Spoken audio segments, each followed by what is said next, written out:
Welcome to the 2026 SYC Nevada. Presented by Storm Bowling, brought to you by Cool Wick, official apparel merchandiser of the Storm Youth Championships, by PBA Junior, the PBA Youth Club for bowlers under the age of 18, and by KEGEL, built for bowling.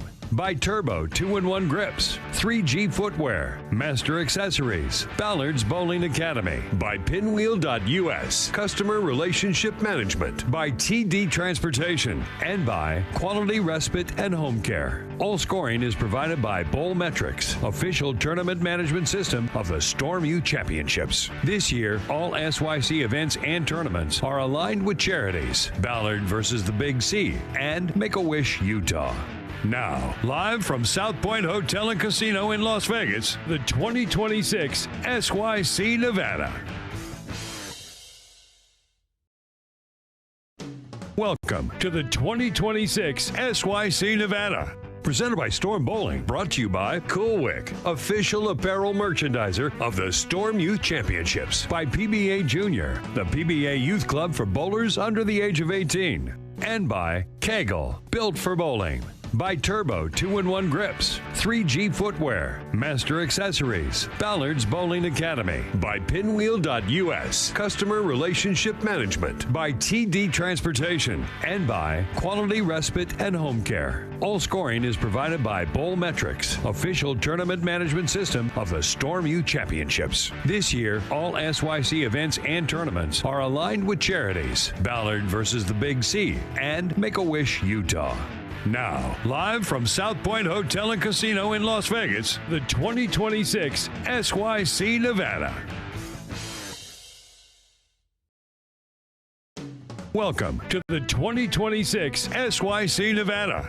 Presented by Storm Bowling, brought to you by Cool Wick, official apparel merchandiser of the Storm Youth Championships, by PBA Junior, the PBA Youth Club for bowlers under the age of 18, and by KEGEL, built for bowling. By Turbo 2-in-1 Grips, 3G Footwear, Master Accessories, Ballard's Bowling Academy, by Pinwheel.us, Customer Relationship Management, by TD Transportation, and by Quality Respite and Home Care. All scoring is provided by Bowlmetrics, official tournament management system of the Storm Youth Championships. This year, all SYC events and tournaments are aligned with charities, Ballard versus the Big C, and Make-A-Wish Utah. Now, live from South Point Hotel and Casino in Las Vegas, the 2026 SYC Nevada. Welcome to the 2026 SYC Nevada. Presented by Storm Bowling, brought to you by Cool Wick, official apparel merchandiser of the Storm Youth Championships, by PBA Junior, the PBA Youth Club for bowlers under the age of 18, and by KEGEL, built for bowling.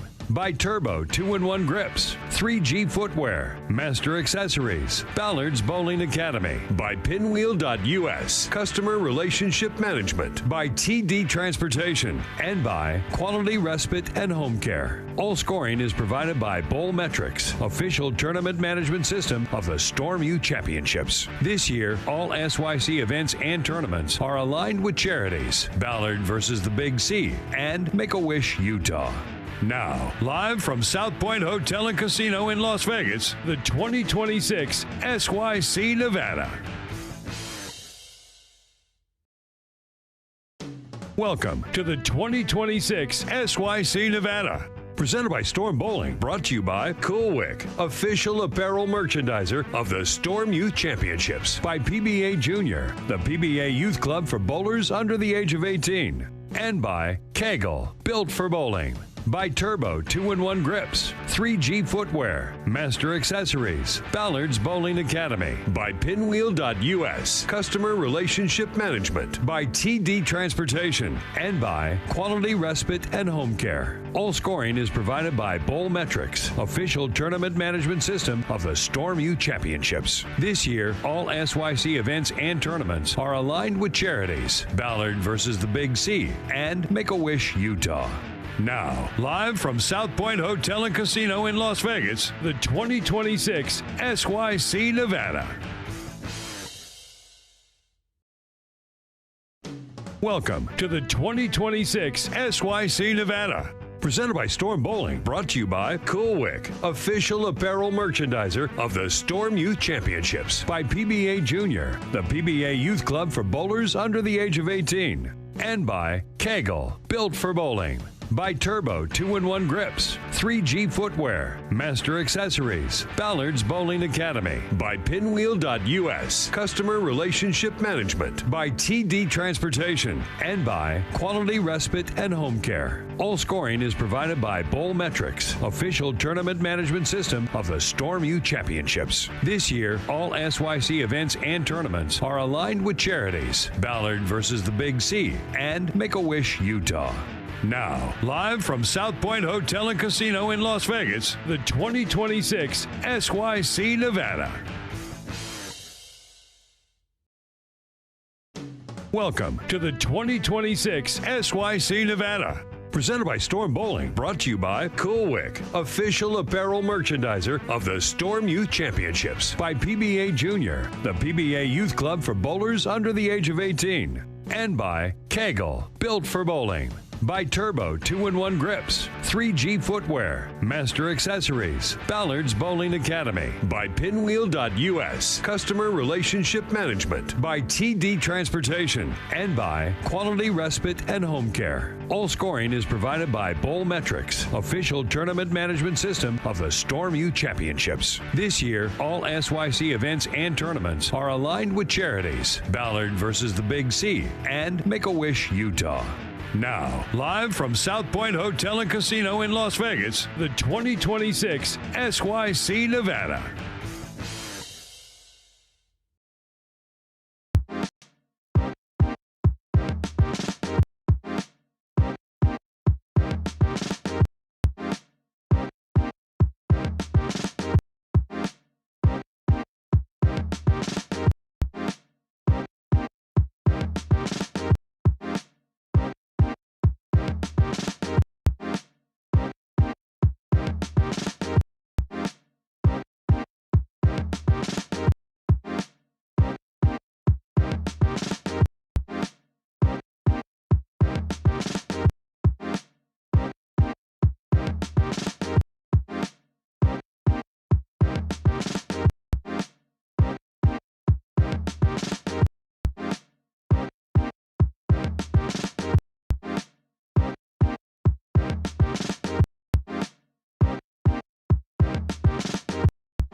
Welcome to the 2026 SYC Nevada. Presented by Storm Bowling. Brought to you by Cool Wick, official apparel merchandiser of the Storm Youth Championships. By PBA Junior, the PBA Youth Club for bowlers under the age of 18. And by KEGEL, built for bowling.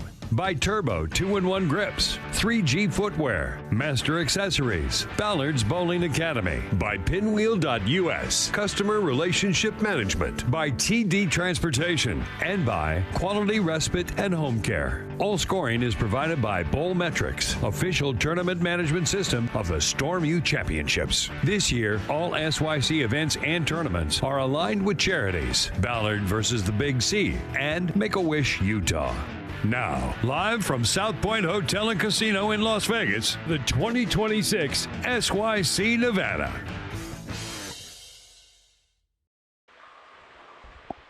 Good morning, Storm Nation. We are here. It is the start of the 2026 SYC Tour season. My name is Blair Blumenscheid, and we are live from the beautiful South Point Bowling Plaza in Las Vegas, Nevada. We've got 180 youth bowlers here. They are finishing up practice.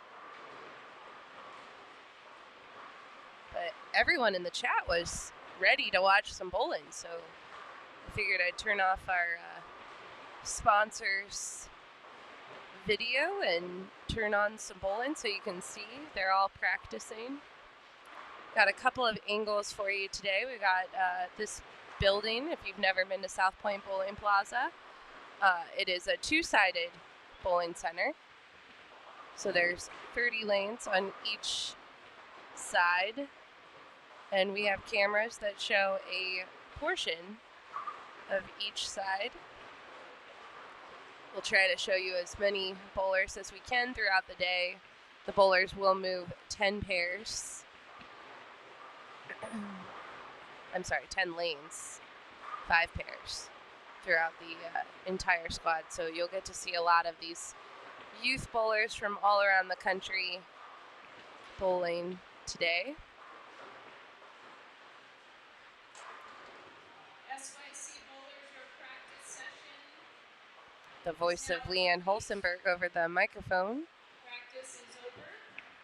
You can hear her letting the bowlers know that practice is over. No more deliveries, please. She, of course, is the tournament director here, and she'll be running the event. All right, the racks will reset to a full rack.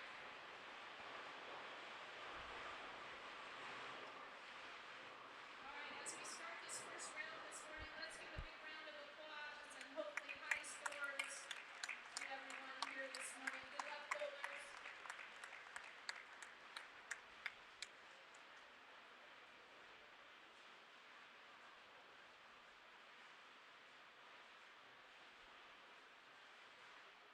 We've got a lot of guests that will be joining us in the booth throughout the weekend. Introduce the bowlers that you are watching on 47 and 48. You will see Isabella Smith, Anna Anthony, Kelsey Kelsey Oshiro, Kaylee Heller, Sophie Donley, and Isabella Williamson.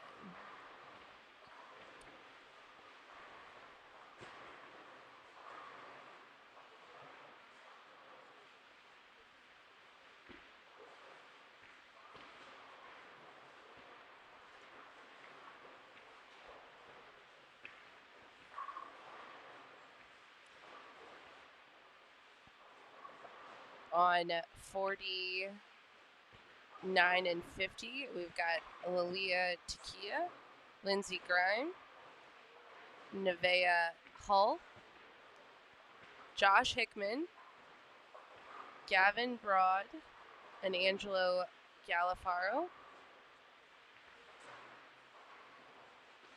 And you also can see 51 and 52. That's Joseph Evanson, Carter Tran, Maximus Rouse, Spencer Ah, Dahoon Kwan, and Mateo Quintero. We also try to show you the low end. We've got lanes 9 through 12 that we can see.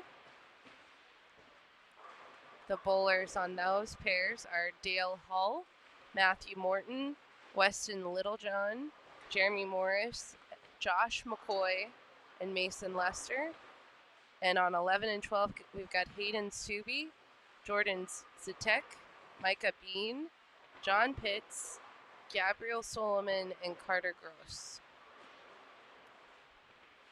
So we'll try to give you as much coverage as we can of these great bowlers as they're competing. The bowlers, again, will be moving pairs, so you'll get to see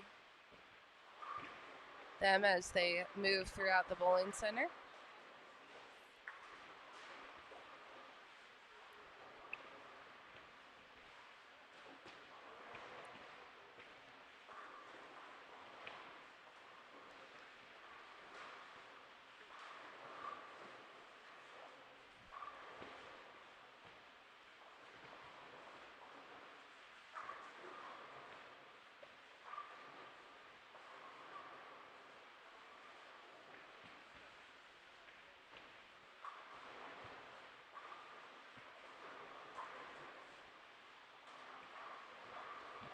We got Kelsey up on lane 48.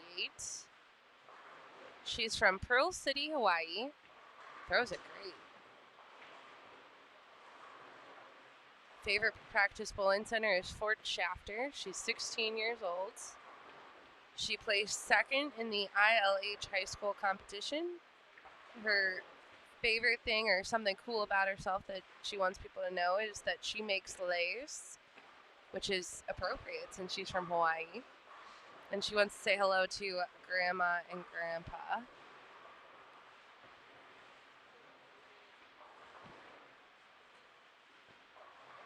Just saw Isabella on 48. She made that cool spare, Isabella Williamson. She's from Melbourne, Florida. Bowls at Bolero, Melbourne. She's 16 years old. She was Player of the Year for her country for her county, 2 years in a row. Really loves how far bowling has gotten her in life. And she hopes to be able to go and bowl college and compete professionally. She loves to draw and paint. She's very artsy and creative, and she has a big interest in cars. Wants to say hello to her mom, Heather. She has always been there for her grandma, and always being the home supporter, and her little sister, Meadow.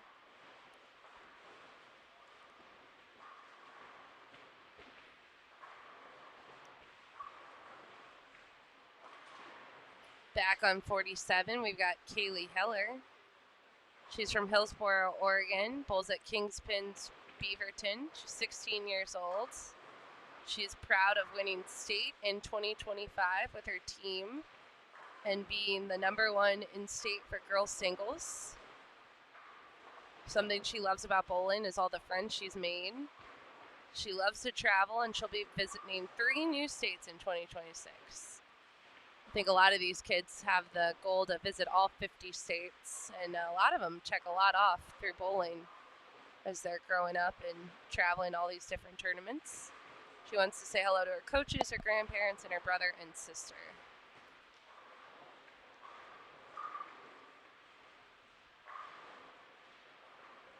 Up next, we see Sophie Donnelly. She's from South Windsor, Connecticut. Bowls at Callahan's Bowlorama, Newington, Connecticut. 15 years old. She qualified for Junior Gold in 2026, and she loves being a role model for the younger kids who bowl and look up to her. She also participates in track and field, and she loves making new friends and has multiple friends from different SYC she's bowled in. Wants to say hello to her mom, Coach Kevin, the Minion, Coach Missy, her bowling mom, Coach Joe, her whole family, and her sister Amy. Of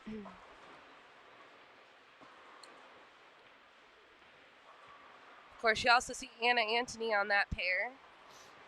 Anna has a chance to break the SYC champion record this weekend.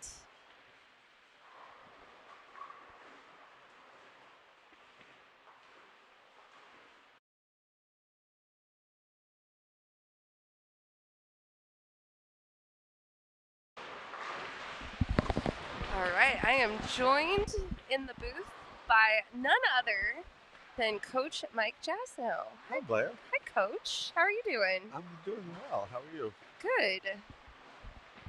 Make sure.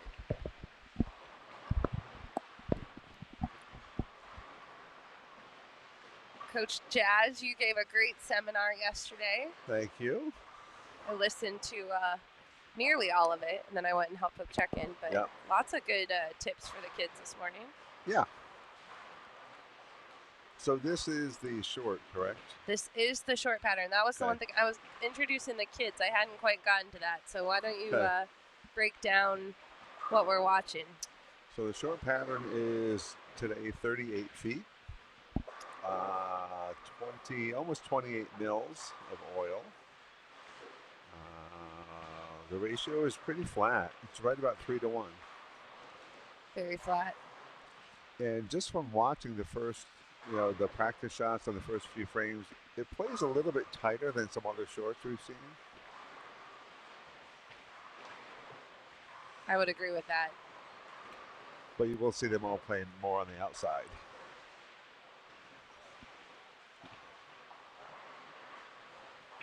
I'm also trying to, I'm seeing if we have any more bios to talk about the kids, and then we'll jump into kind of how the scores are looking. We do have Layla when she's up, Layla Tikwa from Auburn, Washington. She bowls at Tacoma Lanes.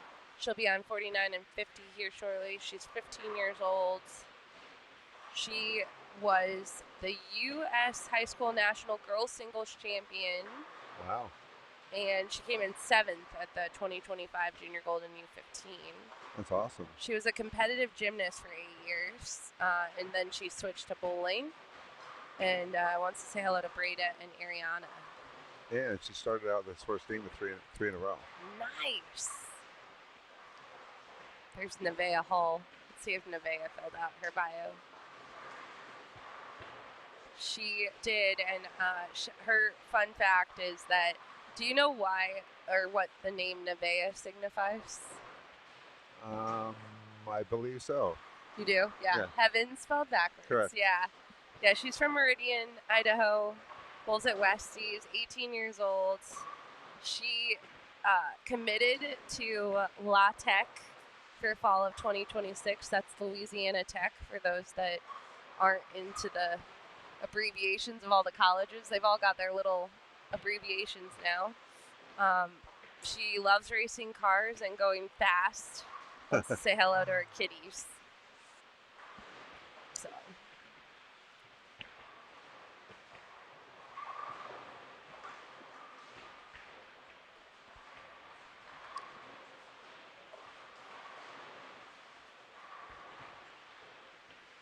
All right, I think we're tapped out of bios. Let me just check and make sure. No more bios that I see. If I miss somebody. Got some friends in the chat at home watching. Hello, Lori Vetter. Hello, Goody. Goody wants to know if you're going to be at USBC Nationals for Nationals. Goodman, Ing. Well, this year in Reno, I do not think I will be.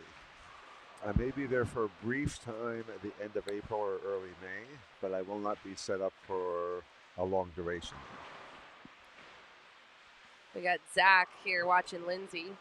Hello, Zach. I was just asking your mom about you. Zach's off. He used to bowl the SYCs, and now he's got a job and is working, and I hear he's moving to a different city soon, so all good things. Yep. I love hearing about the kids when they're grown up. And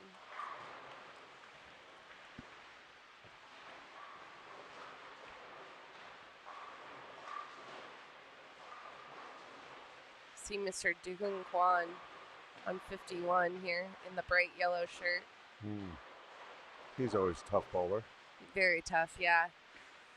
He went and bowled in an international competition this year. He went over to the Storm Cup in Korea. Oh, sweet. Yeah, already getting experience there. Pretty good shot there for a 10 pin. Hasn't struck yet this game, but looks like he's hit the pocket a few times. There's Miss Lindsay on 50. She committed to Vanderbilt. Very nice. Great shot. I believe Anna Anthony is going there also, correct? Yeah, yep, and you'll see her on 47, 48. She's chasing the SYC record this weekend. Oh. She can beat it. Okay. Yep. She has 15 titles currently? Yes, I believe. That's a lot. So many. That's just, 15 titles currently. And who has more? Well, she's tied with Gianna Brandolino, who aged out.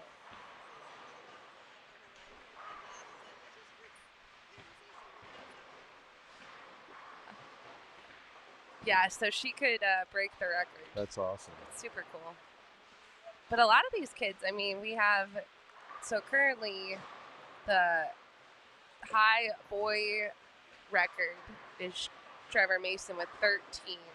But overall, it's 15. Gianna and Anna are tied. Okay. Stevie Newton, who's just in the U15 or maybe still in U12. I'll have to check. But she's got 9. Bella Love Castillo has 8. Sebi Vetter's got 7. Miles Gordon's got 6. So there's kids that are chasing those titles now, and they're still young. Here's Anna on lane 48 right now. Are they in the same grade, her and Lindsay? Will they be going to Vanderbilt at the same time? Yeah, I think Anna is starting next fall. Is that right? Her dad's right over there. Can you ask him really quick?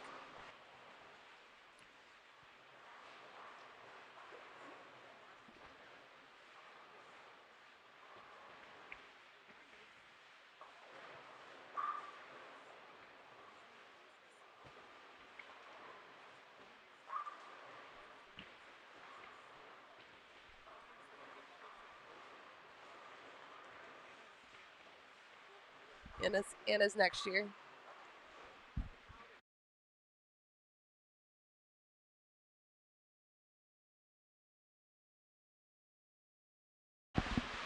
All right, yeah, so we got it. The kids commit so early now that I lose track. So Anna just committed for 27. Lindsay's going this year. Yep. So she's starting in the fall, and Anna will come the following year. We also have a little fun college commitment at lunch. Oh, I can't release where they're going, but Joss Weems and Mateo Quintero are announcing their college selections at lunch or at the break. Oh, that was a good shot by Lindsay. Yeah. Lindsay's struggling a little bit. She has a couple of fouls. So she's got her footings a little off. It's the bowling plaza here is sometimes it can be really slick for bowlers if they're used to a little tackier. It's very dry out here. It is dry, and cool, and I mean it's perfect bowling climate in the plaza. Yeah. We did get a request, Mike. I have a back camera that I'm gonna flip to for a little while, so we can't see. Sweet. Yeah, we got 9 through 12 behind us. Okay. We got some young boys. Looks like. Let me see. I can pull up my handy dandy. So we got Dale Hall, Matthew Morton, Weston Littlejohn, Jeremy Morris, Josh McCoy, Mason Lester, Hayden Stubbe, Jordan Sadek, Micah Bean, John Pitts, Gabe Solomon, and Carter Gross back there. Now, I did hear Carter told me he's going off to college next year, too. He graduated a year early. Wow. These kids are just superstars.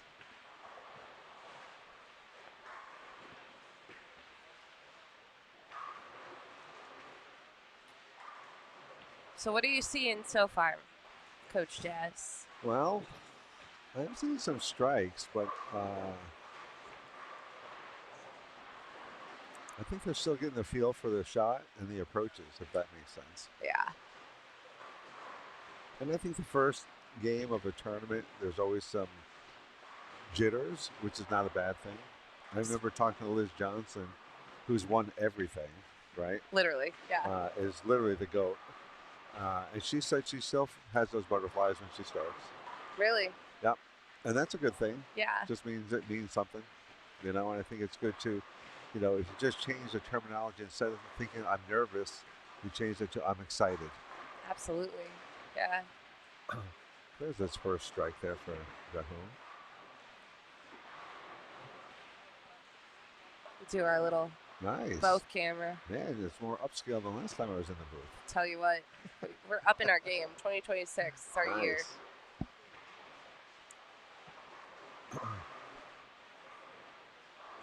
I know Zach wants to watch one side, but I'm sure there's bowlers on the other side that people are watching.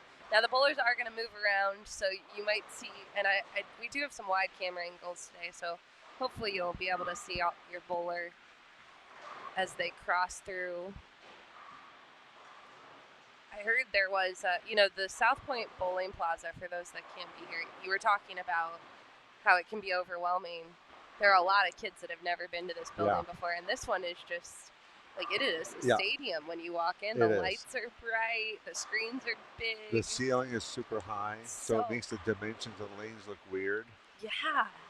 So it's a total different feel. I like that a lot of the kids actually came a day or so early and walked around to get a feel for the building. I think that's a super important thing whenever you go to any event, try to get there early and get a feel for the building. Yeah, there were a couple parents that told me that their kids just wanted to come up here and sit, like last night or this morning when no one was in here, and just kind of quietly just I think that's a good thing. Get a feel for it. But the facility at South Point, it's one of my favorite places to stay because the food here is great, all the restaurants. But I heard that they're having a very successful weekend. The hotel is very busy. It's to capacity. A lot of the families told me they were watching the cutting competition over in the horse arena. But I did see some cowboys downstairs this morning. Lots of cowboys. And then there's a softball tournament. I know. Did you see softball? I did. Well, and I heard that the Starbucks was overwhelmingly, like, I missed it because I went early, but apparently, I went down there just after 7:30, and there had to be at least 30 to 40 people. Wow, yeah. In line at Starbucks. And you couldn't mobile order. Yeah, there were some families that came up here, like, successfully conquered with their frappuccinos in hand. I loved it. I was like, okay, you did it. That was the first obstacle of the day.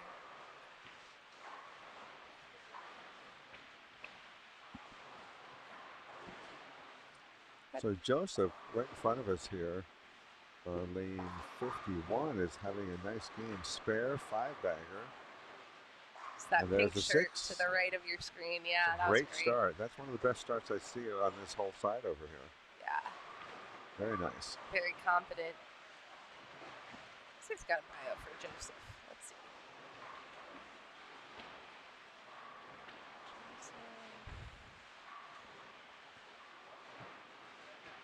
I don't have one for Joseph. If you're watching at home and we don't have a bio on your children, fill it out. There's a QR code, I promise. Or it's in the emails that we send. Oh, I have one for Maximus when he's up. Okay. And he's having a good game, so I got one for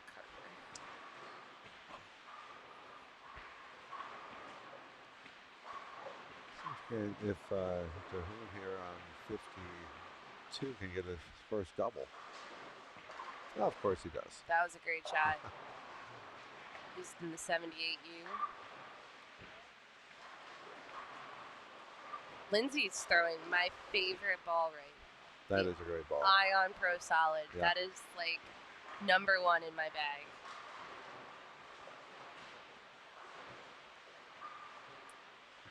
So Anna Anthony on lane 48. No surprise really, but she has the front 5. No now, surprise. 2 years ago here, she did shoot a 300 game. She did, yeah. She killed it. Oh, carried really the 9 for a 6-bagger. I do know a fun fact about Anna. Okay. She just got a puppy. Oh, nice. Mm-hmm. His name's Ace Ventura. And her and her sister are doing most of the puppy training, so she said it's difficult but fun. Okay, Mr. Maximus here is going to step up on 51 to the right of your screen. He's from Frisco, Texas. Bowls at JB's Allen Bowl in Allen, Texas, 17 years old. He got second place and medaled on the long pattern at the SYC Vegas in 2025. He played baseball for 13 years and only started bowling about 5 years ago, and he wants to say hello to his mom, dad, good friend James, who's watching at home right now. Excellent. And he's starting with a good game. Double, spare, 3-bagger. Got 9 count there. Should be a spare.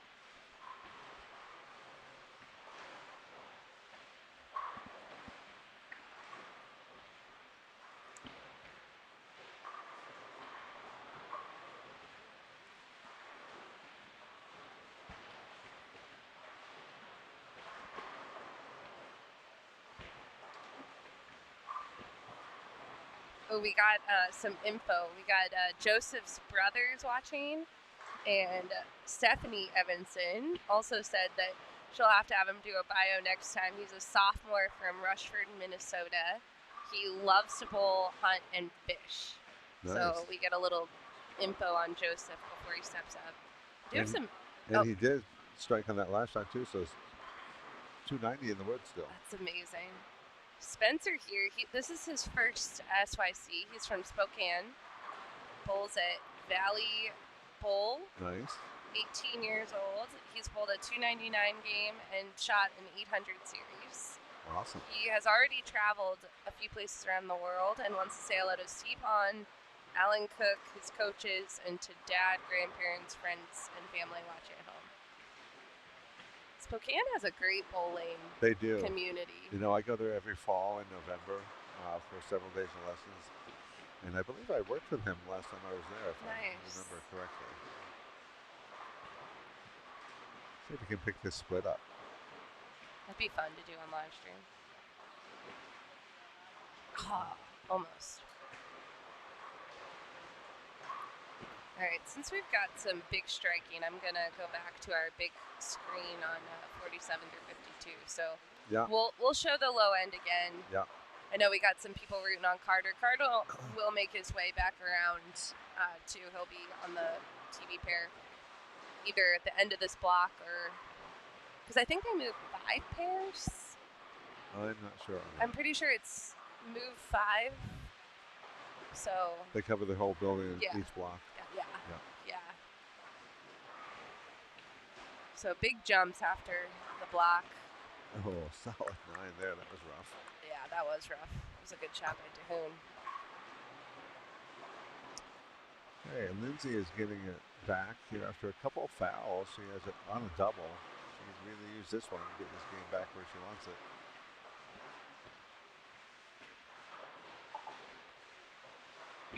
Good shot. Nice.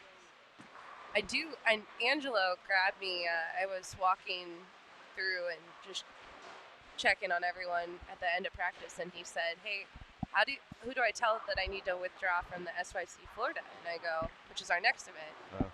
And I was like, "Well, we'll talk to Leanne, but how come?" And he said, "Well, my high school team, we made it to the next round.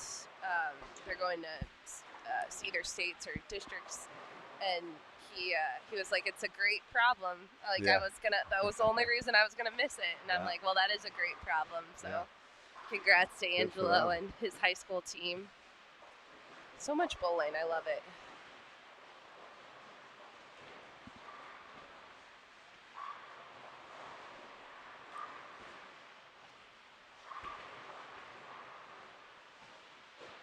Here's Mr. Mateo Quintero from Nashville on 51. Great shot. Excellent. Yeah.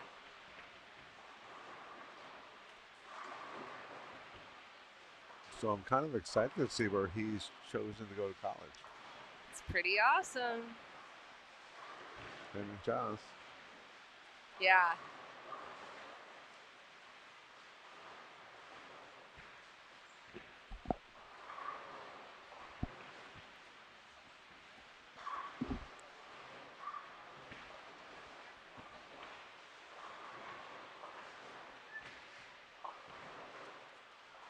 Lindsay up again on 49. We also got Mr. Joe on 51. I just called him Joe. I don't know if it's Joseph or Joe. Oh! 2 good shots. Both name counts. We'll stick to Joseph. It's too early to be giving kids nicknames. Well, still great game. Spare 7-bag or 9. Super great game. Yeah. Good way to start off. It is a 15-game event, so there is time if you start with a bad game to come back. Absolutely.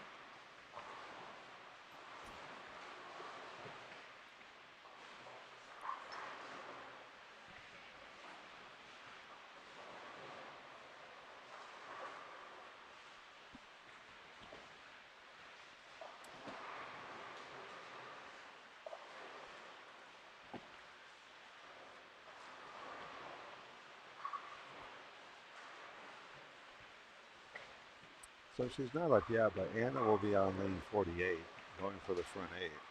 Awesome. And just kind of a fun fact, 2 years ago here, she did win her division, the U15 girls. Yes. And her total score for 15 games was the high score in the building. She beat all the U18 group, the girls and the boys. Yeah, it's just amazing. So I think she likes it here. I would say so.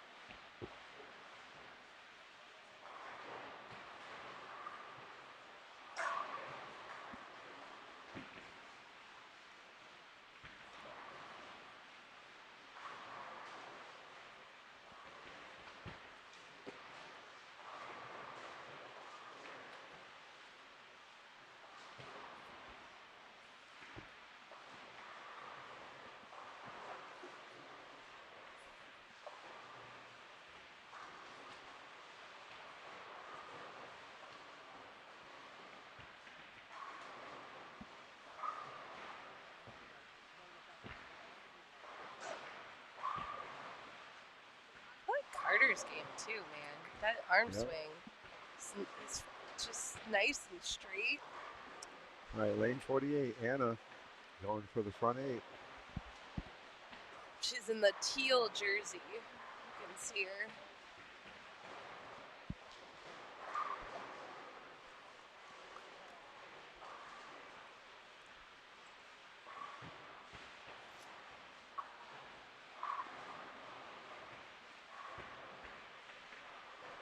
Pretty good. That's it.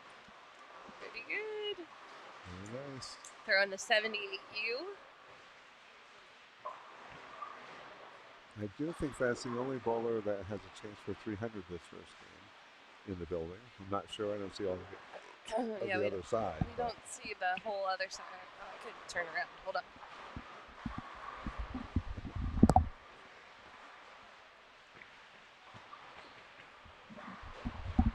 I don't see anything else. So. Okay. All right. We'll take a break. I know people are wanting to see the other side. I'll pop over to the other side. Let me know when Anna is getting close, and we'll come back to this side. So this is 9 through 12. I believe this is some U18 and some U15 boys. It looks like it, yeah.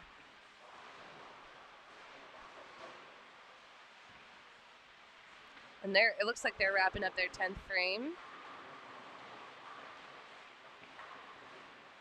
So you can see some of them already grabbing their equipment to move to the next pair of lanes.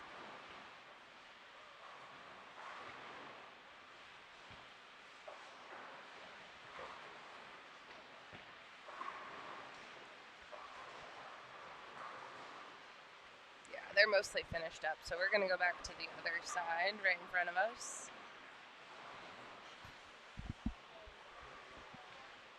Of course, as the bowlers are moving through, they will be bowling 5 games on the short pattern. As you mentioned, it's a 15-game tournament. In between each games, we'll be taking a short break just so that we can let the bowlers move and get to their next pair of lanes. So you'll see some commercials. Oh, nice pickup by Josh Hickman. It was a little split conversion on 49. Nice.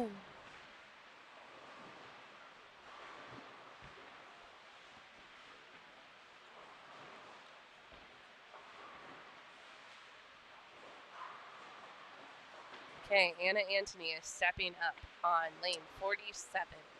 Okay. She'll be all the way to the left of your screen. I think her father's nervous. Her father is sitting next to us, and he's a little bit jittery. Maybe too much Starbucks, or maybe Anna's going for 300. Probably a little of both.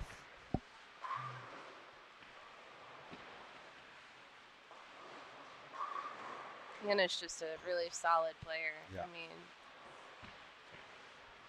she's bowled on TV already in some PBA junior events. Great, gets it. Great Front shot. 9. Front Excellent. 9. That would be one way to start your 2026 SYC season off. Yeah. I think she's making the statement that she wants to be the SYC bowler with the most titles. Now, kind of early. It is, But technically, she'll be leading after one game. It's true. She will be.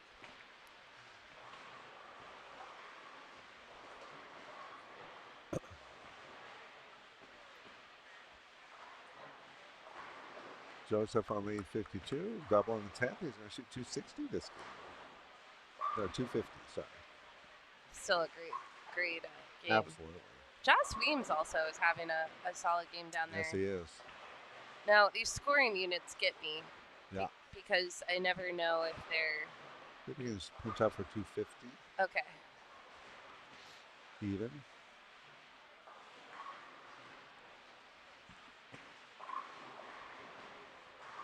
It's like across the boards that there are some high scores, but mostly there are some challenges this morning. So I think, if you're in that 170, 180, 190 range, that's a great game on this.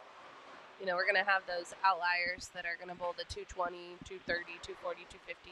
Right. Oh, solid 8 for Lindsay there. No, that's a fill ball, so that's okay. 191. She bailed that game out a little bit, though. Yeah.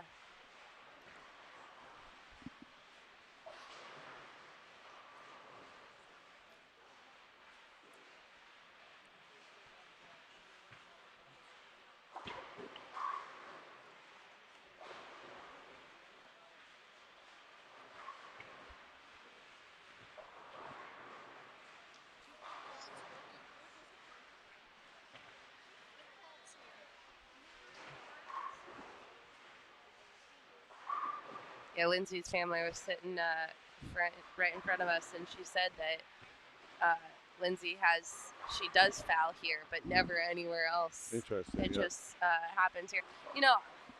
So when I've bowled here, I struggle. I struggle with the corner pins here more than anywhere else because the reflection gets me. You were talking about the ceiling being higher. And the lighting's different. Yeah. So I think everyone has something in this building that might feel a little different. But it is a unique building. It is unique. It's beautiful and it's great. I hear the parents because you can't see it on the live stream, but if you've been here, there's stadium seating. Yeah. And the parents are like, "This is how every bowling center should be." I'm like, it should be like that. Yeah. Just plenty of room. Now, later this year, we have an SYC in Reno at the National Bowling Stadium. That's another huge, big building. Yeah, this year it's almost like we're having our stadium tour. We've got both stadiums in 1 year. Yeah, that's awesome. It is awesome. Try to get the West Coast bowlers some things to bowl in. Yeah. There just aren't a lot of big bowling centers on the West Coast, unfortunately.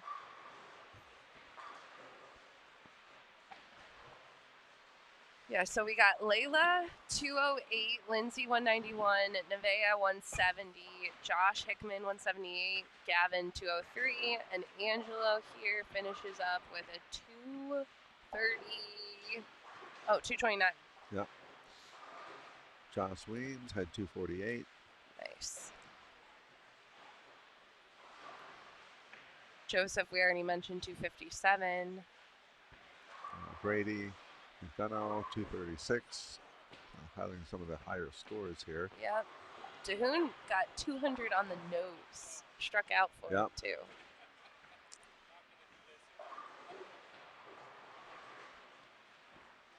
All right, so here steps up Miss Anna. Lane Anna 48. Antony.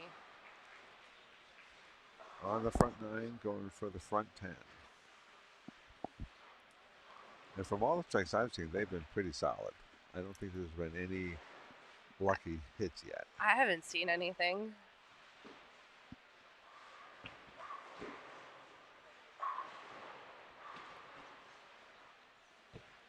What do you think, Blair? She gonna get it? The first one? I think she'll get the first one. I do too. I feel kind of good about it. Anna in this building, I'm not betting against Anna in this building. I wouldn't either. She loves this building.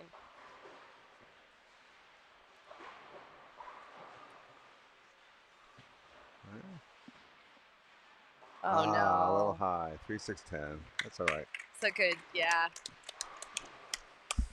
Good run, though. Yep. You see her put her head back a little bit. I think she really That's all wanted right. that one. I do too. But that's a good way to start. Yeah. She could still have 300. 14 more games for her to do it. I don't remember what pattern she shot 300 on last time here. Do you? I don't remember. I feel like medium was her really big block, but I could be wrong. Yeah.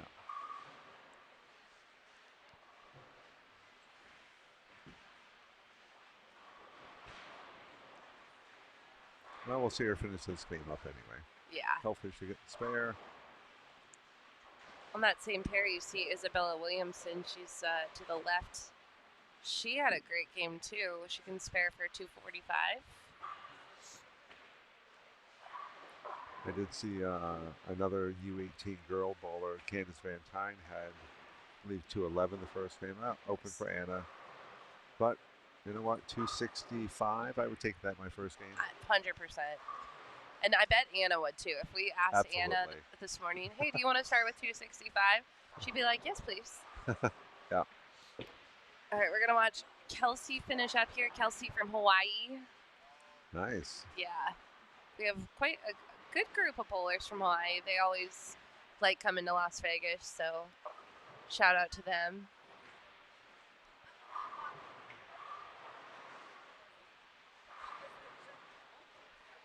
So what do you think is going to keep happening to the pattern? What do you see happening? Usually on a short pattern, the pattern does get a little bit what we call stretched. We get a little bit tighter down lane as they bowl, especially with the more European going lane on certain pairs. They tend to get a little bit higher scoring though. So they kind of settle down. So I think some of the people that had a low score game one will definitely have a chance to come back. All right. Well, we'll see if you're right. You want to stick around for another game, or you got some bowlers to watch? I'm gonna take a quick walk around. Okay. And then I'll be back. All right, that sounds great. I think we're gonna take a short break, let the bowlers change some pairs, and we'll be right back.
All right, welcome back.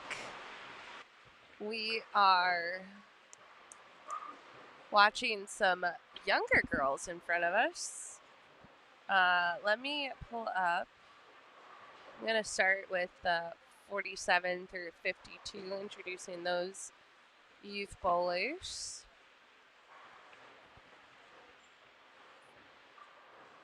So on this group, we have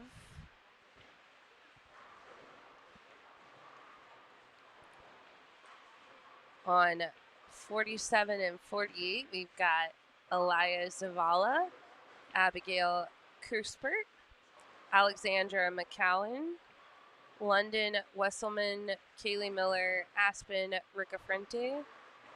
On 49 and 50, we have Olivia Shell, Stevie Newton, Johanna Earl, Alyssa Randisi, Charles Katz, Alina Dabana Gasper. And 51 and 52, we have Daisy Newton, Leah Besepic, Olivia Eldridge, Ellie Rouse, Kaylin Evanson, and Bailey Thompson. And I apologize if I mispronounce anyone's name. I'll be checking some bios. They have some pronunciations in there. So if I mispronounce someone, I apologize. We also have our 9 through 12 camera. And the bowlers back there are on 9 and 10. We've got Harper Burnett, Oliver Louie, Gavin Fernandez, Robert Baum, Eden Carr, Aiden Snyder.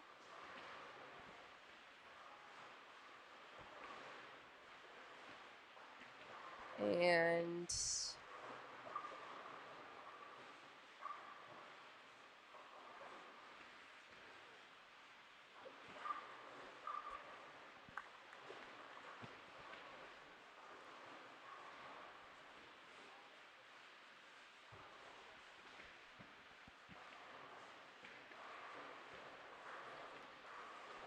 to the right, on 11 and 12, we've got Jackson Dias, Keithan Jennings, Dragon Kokel, Brian Peterson, Kyle Gregory, and Andrew Foster. So those are the bowlers that we are watching.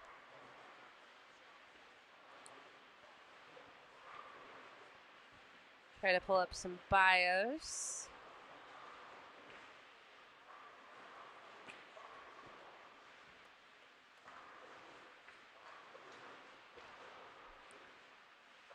Of course, we've got Abby Cuspert on lane 47. You're going to see her step up.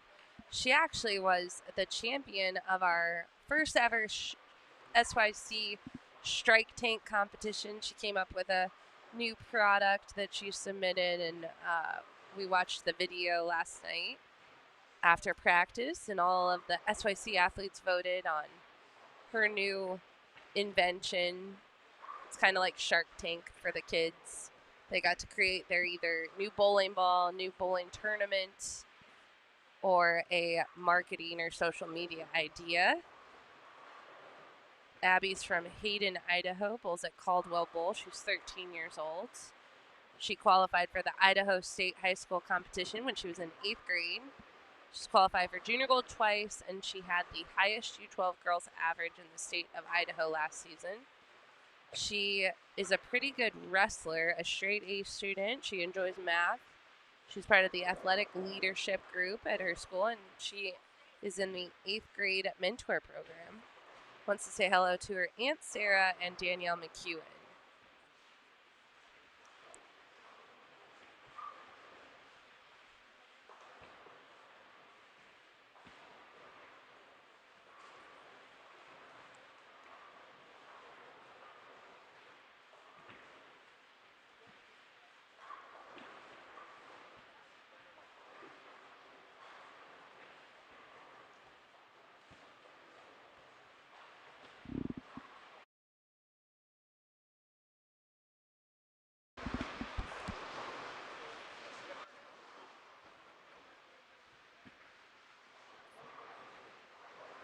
Got Alexandra McCowan also.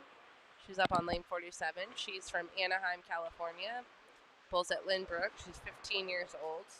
She won U12 Junior Gold in 2023, and she's also a two-time California state champion. She's on the mock trial team at Bree Olinda High School, and she also takes theater there.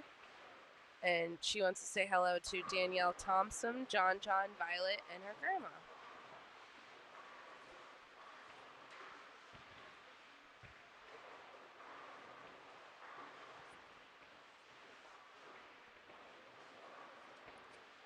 We see Miss Alayana. She's from Mililani. Bowls at Schofield Bowling Center, 13 years old, first SYC.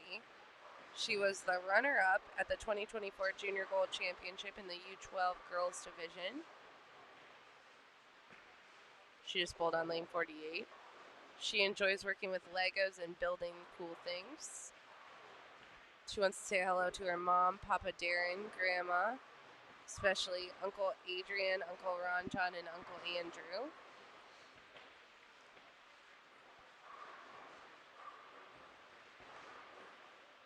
Also got London on that pair when she steps up. Also see Miss Alyssa Randisi in front of us. Alyssa, of course, is from Brooklyn, New York. She's on lane 49.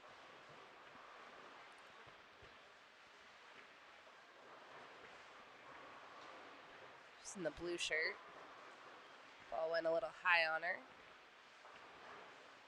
She's a Junior Gold champion, past Junior Gold champion, U12 Girls Division.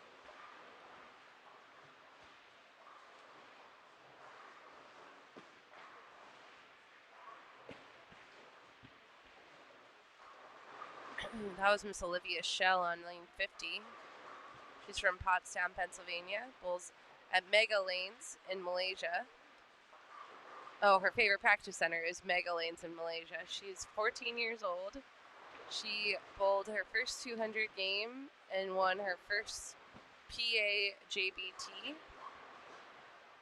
She plays basketball on the high school team. Wants to say hello to John and Elizabeth Hughes and Grandma and Papa.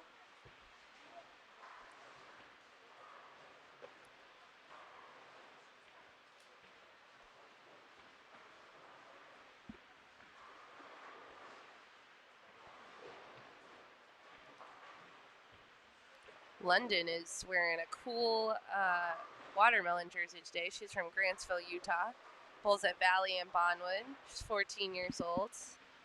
She bowled a 276 and 692 in her local tournament. She likes baking, coloring, learned how to play guitar. She wants to say hello to her grandparents in Iowa and her dog, Emmy. So hello, Emmy.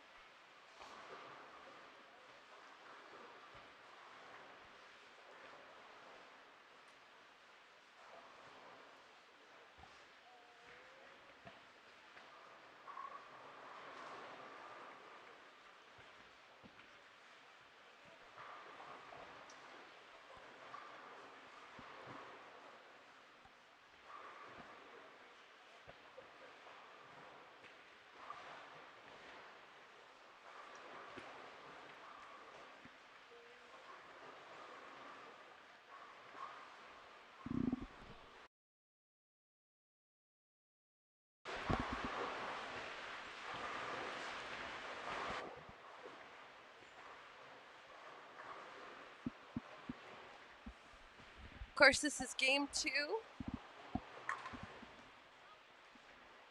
on the short pattern.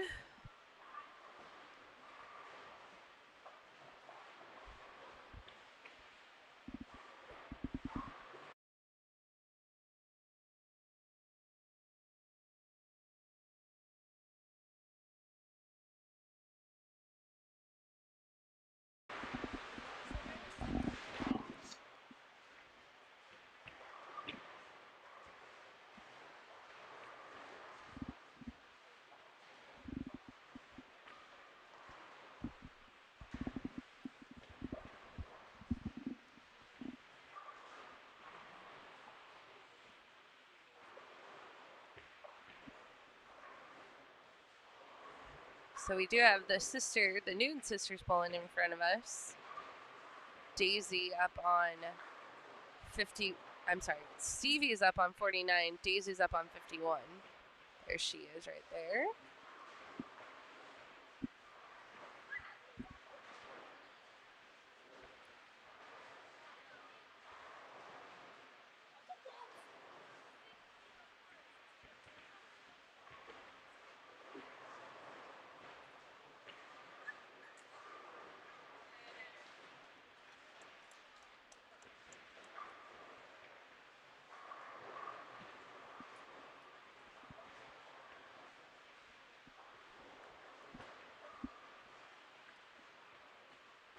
Charlie Katz on 50.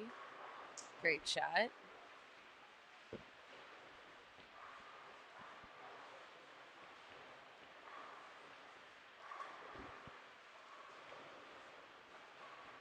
Oh, we got Kaylin Evanson.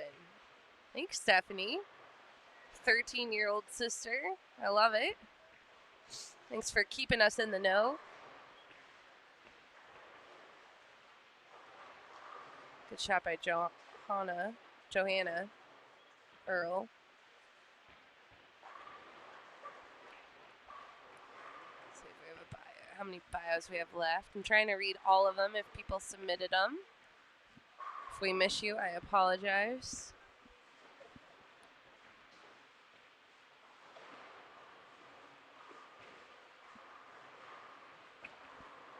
Try to find everybody.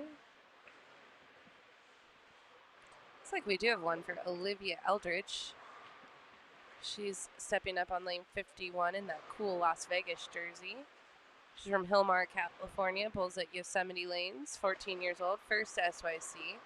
She won her first YBT Scratch Girls title recently, shooting her highest sanctioned score of 288. She loves meeting new people, seeing all the high levels of competition. She loves playing volleyball, and she likes to say hi to her friends and family who support her back in California.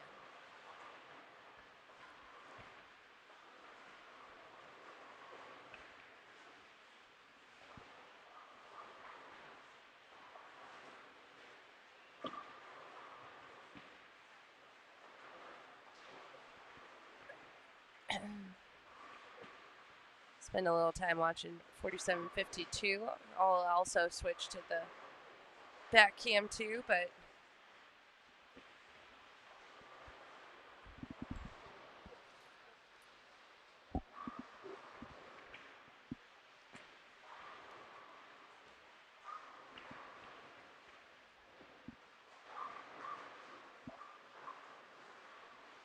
that was Miss Ellie on 51. She's from Frisco, Texas. Bowls at JB's Allen Bowl. First SYC. She's proud of being two-handed, and she qualified for Junior Gold this year. She's a dedicated athlete. In addition to bowling, she competes in MMA and trains 7 days a week. And she wants to say hello to her mom, dad, twin sister Allison, and a big hi to James too.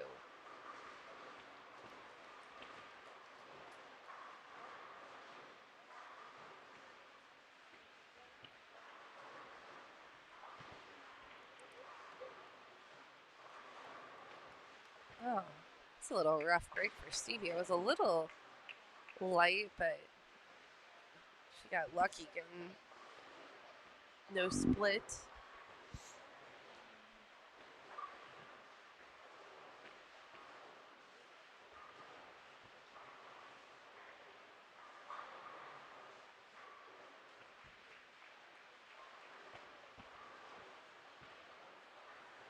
So this is what Coach Jazz was talking about at the end of game one. The pattern for some of the girls might not have as high a rep rate as the boys, although these girls throw it so well, but sometimes it can feel like that pattern is getting stretched. So it's getting a little tighter down lane.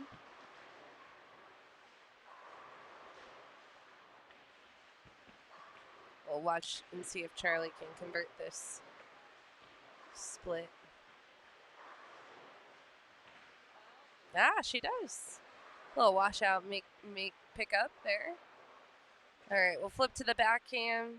I know we got a request to show back both cameras, and I will show both, but we got some parents that are trying to watch their youth bowlers bowl, so I want to give them a chance to see a little bigger screen for a moment.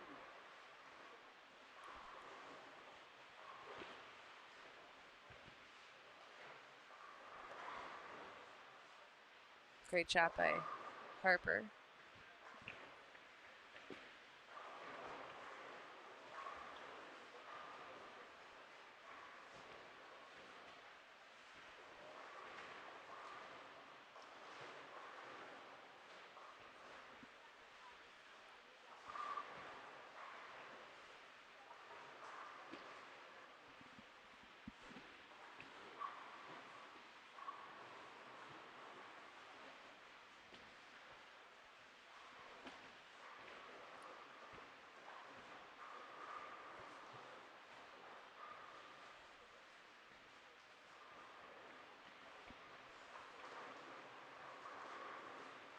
Little Brooklyn. Nice.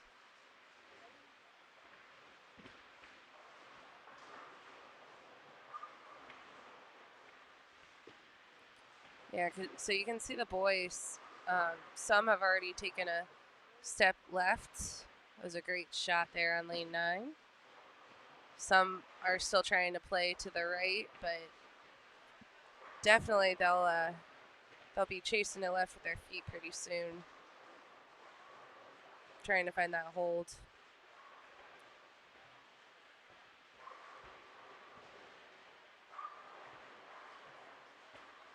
Oh.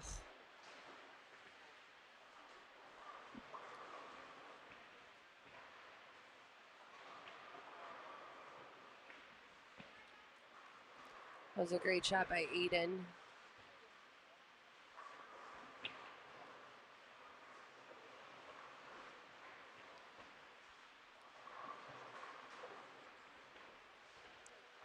Didn't want to shoot at that 9 pin. He wanted it to fall down the first time. So we'll go back to our dual camera screen as requested in the chat. If you're watching someone, give them a shout out.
Looking at scores, our scores are posted after every game on bullmetrics.com. I'll drop the link in the chat. It's also in the description for the video. After one game, Colin Park is leading the way. He is +8 in the U12 boys division on the short pattern. We got Logan Wynn and Nolan Randisi tied behind him, and Chyston Monlaput after him. U12 girls, Taylor Morgan +12, Priscilla Garcia in second, and Jade Campbell. U15 boys, Ezekiel Trejo +39, Trevor Mason +25, and Jake Saleh +22. John Abaganya tied with him. U15 girls, we've got London, who's bowling right in front of us this game. London Wisselman. No, I'm sorry, she was with us. Oh yeah, she's right in front of us. She's from Utah, +8. Alyssa Randisi, -5. She's in second, and Alexandra McCowan in third. So you can watch all of those bowlers, as well as U15 or U18 boys. We got Joseph Evanson, of course, 257. Joss Weems, 248. Jeremy Morris, 247. The U18 boys division is very tight after game one. Lots of high scores in that division. U18 girls, Anna Antony, of course, she was on our live stream pair. She's +65. Isabella Williamson in second, and Julia Rouse in third. So of course you can check that link and watch check out how your bowler did in game number one.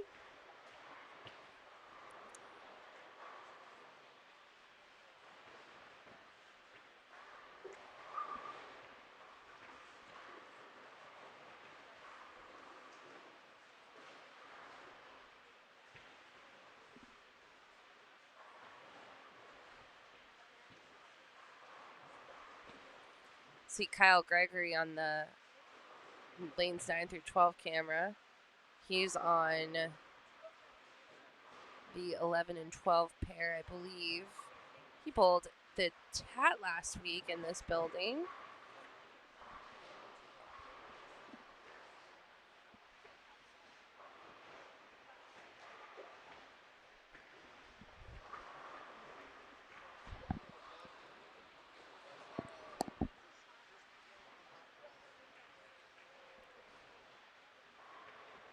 If you guys have any questions in the chat, we are happy to answer them.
All right.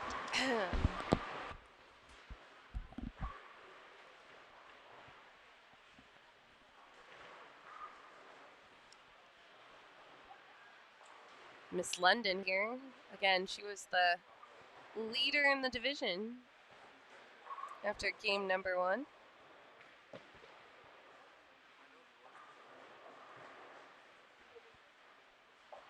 U15 girls.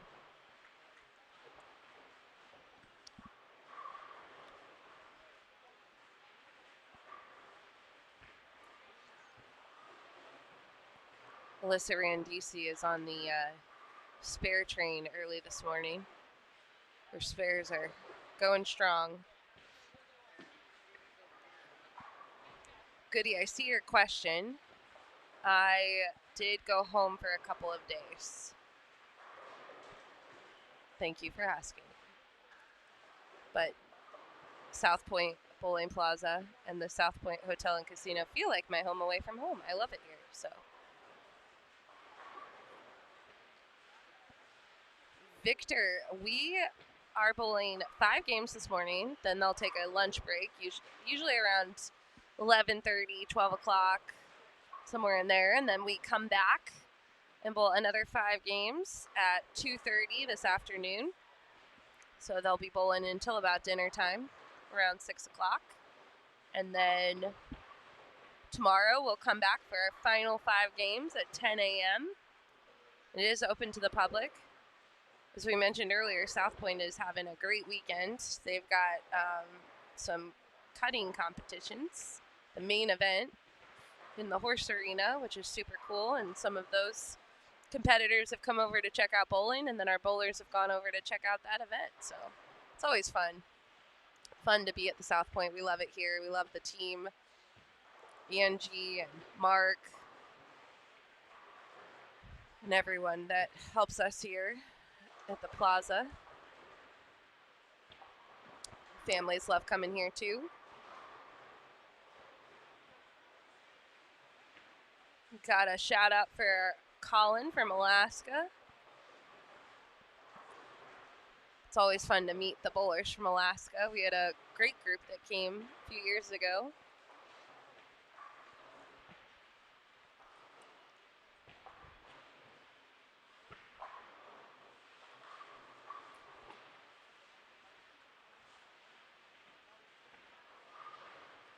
So it looks like Leia finished up with a 245.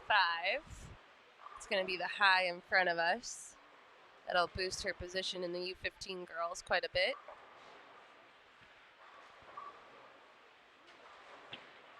She started with a little rough game. She had a 129, unlike her. So bounced back for 245. Daisy Newton, 183. Ellie Roush, 165. Let's see what else we have close by. Chase Rudy down there. Yeah, he's off camera, but he shot 205. Scores are a little lower this game on the high end of things.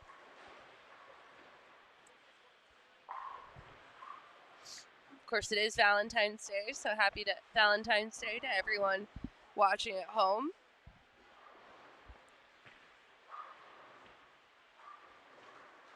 Oh, Stevie, that ball. Stevie Newton, of course, she is a SYC champion. She's picked up 9 SYC titles. Gets that ball a little high. Just barely leaves herself a 4-9. See if she can slide it over. 10th frame, not what she wanted.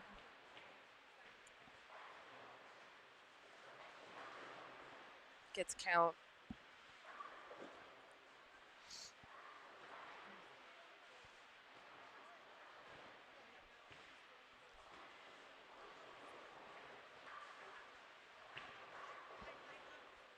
So just like earlier, we're going to take a short break while the bowlers are changing lanes. I believe Daria Payok. Is going to make her way to the booth.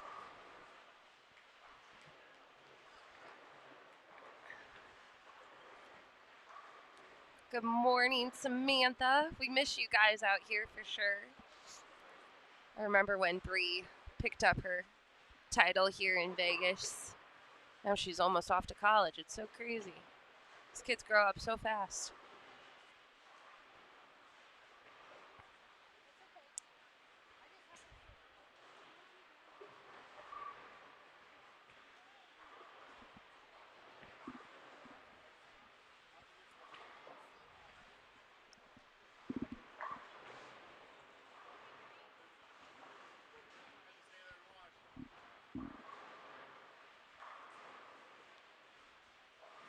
Joanna finishes up with 181. Gonna watch Miss Aspen on lane 48.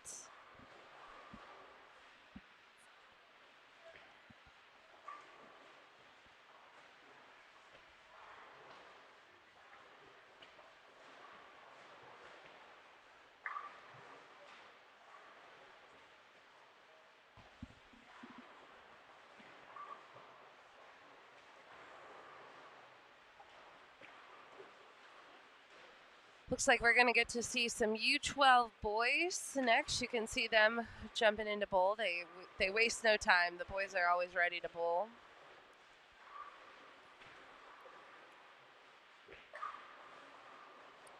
We are going to play a really short commercial for our new concept coming very soon, and we'll be right back.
Excited we are to have you all here for what is our first ever PBA Tour Camp. This is something we've talked about for a long time, and it feels right to start with this group here. At the moment, where Storm is headed, and with this group of guys, I think it couldn't be more perfect. Thank you guys for being here. Thank you for representing Storm the way you do. We are proud to have you on this team, and I'm excited where we're heading together. Let's get to work today, and let's bowl up a Storm. Thank you guys for coming. Appreciate it. Okay, this is a whole different idea. I could say it's a whole different concept. This is kind of how the name came about. A pun on words, whatever you want to call it. We had a cover stock that was unusable, like unusable, because it hooked so much. This absorbs oil faster than any cover stock that we've ever built. But I also built a shape that was the highest RG. We were trying to make a urethane shape. There was a 261, less than 20, right around 20 diff. That whole urethane type look. We know those numbers are really good in a lot of urethane bowling balls because urethane wants to roll here, but we're trying to get a core to push it to here. So we built this and we said, let's put that cover on that core, and over a couple different renditions, and with some help from quite a few players, we dialed this one in. Now I will tell you, this thing hooks a bunch. We're really excited about it. And so trying to dial this in, this is a special one, okay? You also, this week, we're gonna drill a ball called a bionic. Once again, everything that we do here this week with the bionic, it doesn't get outside the door and go that way. We don't talk about it because we haven't told the world about it yet. But you guys are gonna have it the first week on tour. So we want to drill everybody a bionic this week too. but I wanted to get the numbers because the Bionic is taking the Ion Pro and taking that same principle of shape and making it symmetrical.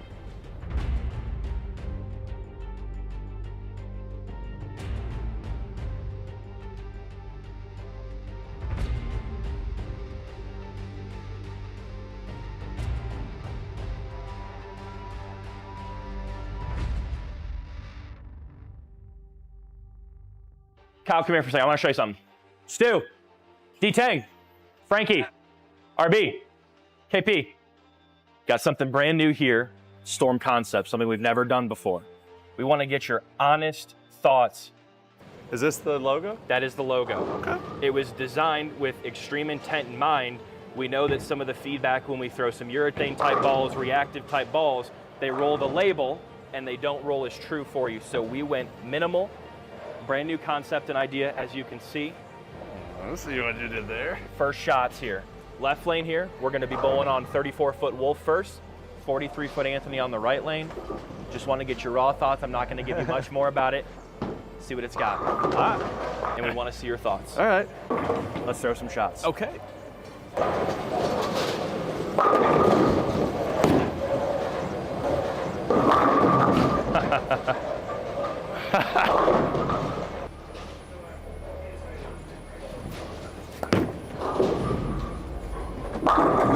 Oh, got back from downtown. Small hooks.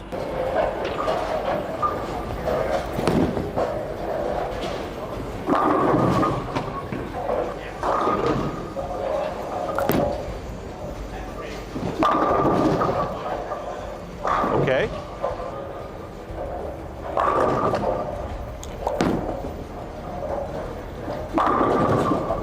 See, that's the one I would have never got away with.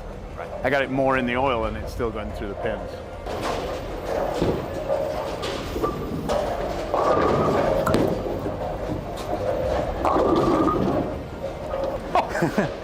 When can I put this in the bag? Soon enough, I promise. Okay. Well, typically, you know, lately, especially with the 78 hardness urethanes and, you know. All right, we are back. We got some young men in front of us.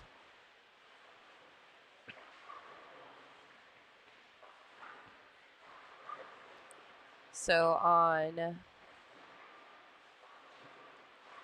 47 and 48, we have Mason Cardenas, John Abagana, Caden Furtado, Aaron Odajebe, Nico Reggiani, Trevor Mason. Trevor, of course, has won 13 SYC titles. Currently the leader in the boys title record holder.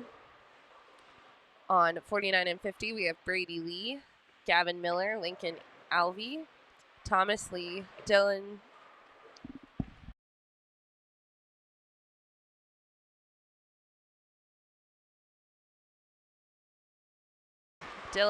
Feldstad, Franklin Judd,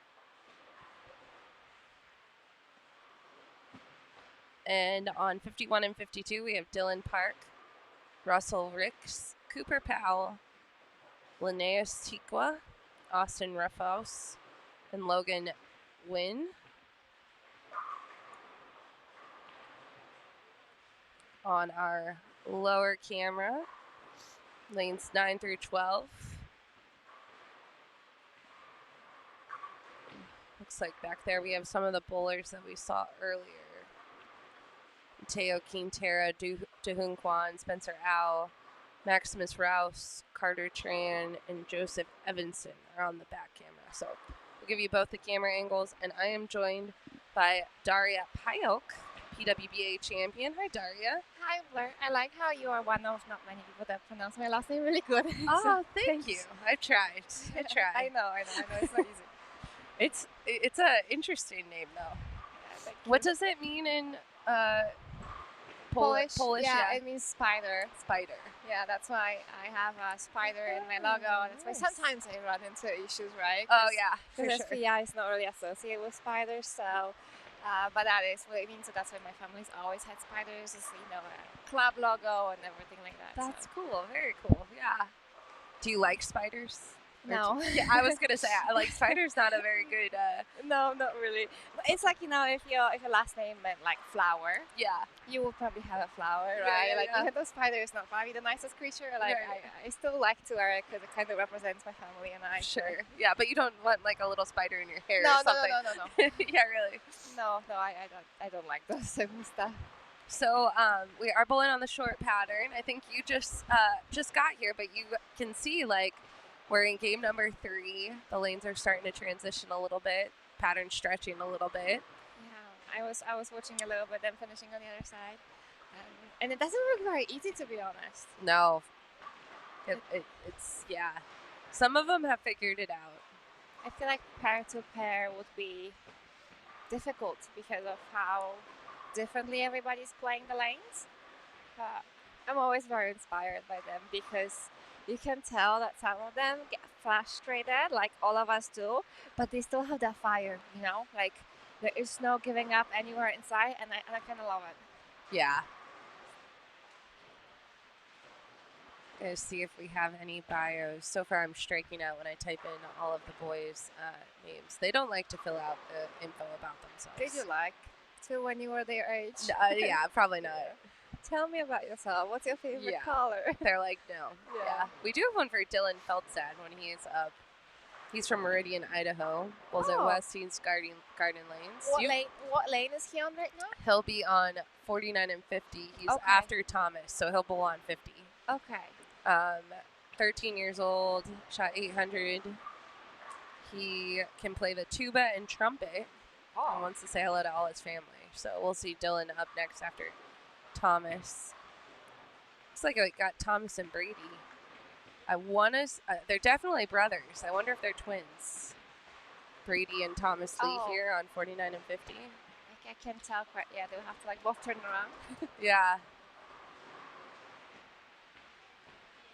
I can see that there is a lot of these players from our areas like Idaho, Montana, which when I travel for Storm Northwest bowling tour, I tend to either see them and their parents, and sometimes I do events for youth. So there is a lot of familiar places. Definitely Alex Crowley Yeah. is one of them that is a really, really good bowler. He bowls all those adult events with us, and he's really good. He has a very bright future, and I hope that the passion for bowling is gonna stay with him for a long, long time.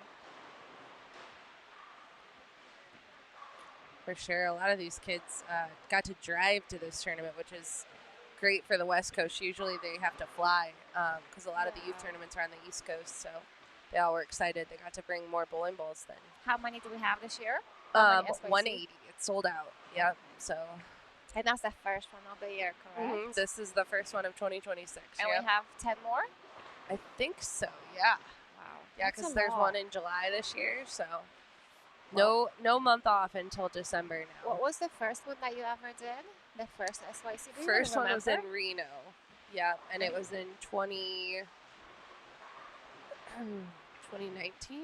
No, 2017. 2017. So It feels like a different timeline. It's I like know. pre-COVID and post-COVID, right? It really timeline is. split in half. yeah, And was SYC always so wildly participated by so many players, or it kind of grew in time? no, yeah. The first event was sold out, and we've been sold out pretty much ever since. So it's been really great. That's awesome. I can imagine the parents sitting by the computers and just waiting for that Oh time. yeah, it's like a concert. Like Yeah. this one sold out I think in less than might have been like 5 or 6 minutes. So Incredible. Would Yeah. you say that Vegas in general is a lot more popular place for the events, or for youth it doesn't really matter? I don't think it matters. Yeah, they're gonna next month is in Orlando, and that one sold out in 5 minutes. So I think the families like coming to Vegas, though. It's an experience, right? Some people Yeah. have never been here. East Coast, it's a popular tourist Yeah, city. and I feel like it's very easy to fly in and out. Mm-hmm. With the prices of the flights not actually being as high as some could imagine they could be flying to Vegas. But I love coming here because my favorite part of everything is here. Like, you just walk down the stairs, you make a walk to the bowling center, then can go if you want to gym. There's other bowling center if you want to go practice yourself. Then you can gamble if you're into that stuff. And there is a lot of restaurants. So I personally really like coming here. Yeah, the plaza is a great place too. It's so beautiful. But we got Franklin Judd. He left a split, unfortunately, on 50, but he's from Irvine, California. Bowls at Forest Lanes, 15 years old. He is the 2025 Player of the Year for the Junior Bowlers Tour in the Southern California Conference. Loves to fish. Wants to say hello to Michael Haugen Jr. Shout out to Michael Haugen.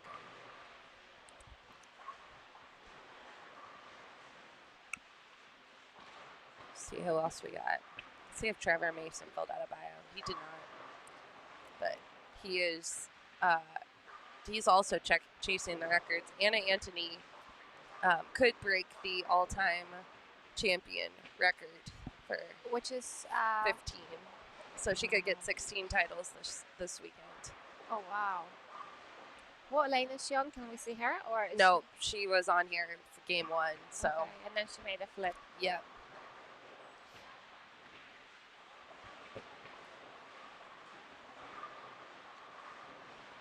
Oh, Brady was such a lucky strike. That's really cool because it was for the double. So he's going clean for the first 4. I love when I get lucky on the double because then they can kind of even like emphasize on it in the third shot. And hopefully the game that was 190 turns into 210 to 20. So I hope that Brady is going to emphasize on that. It's awesome. Gavin Miller is on the right lane.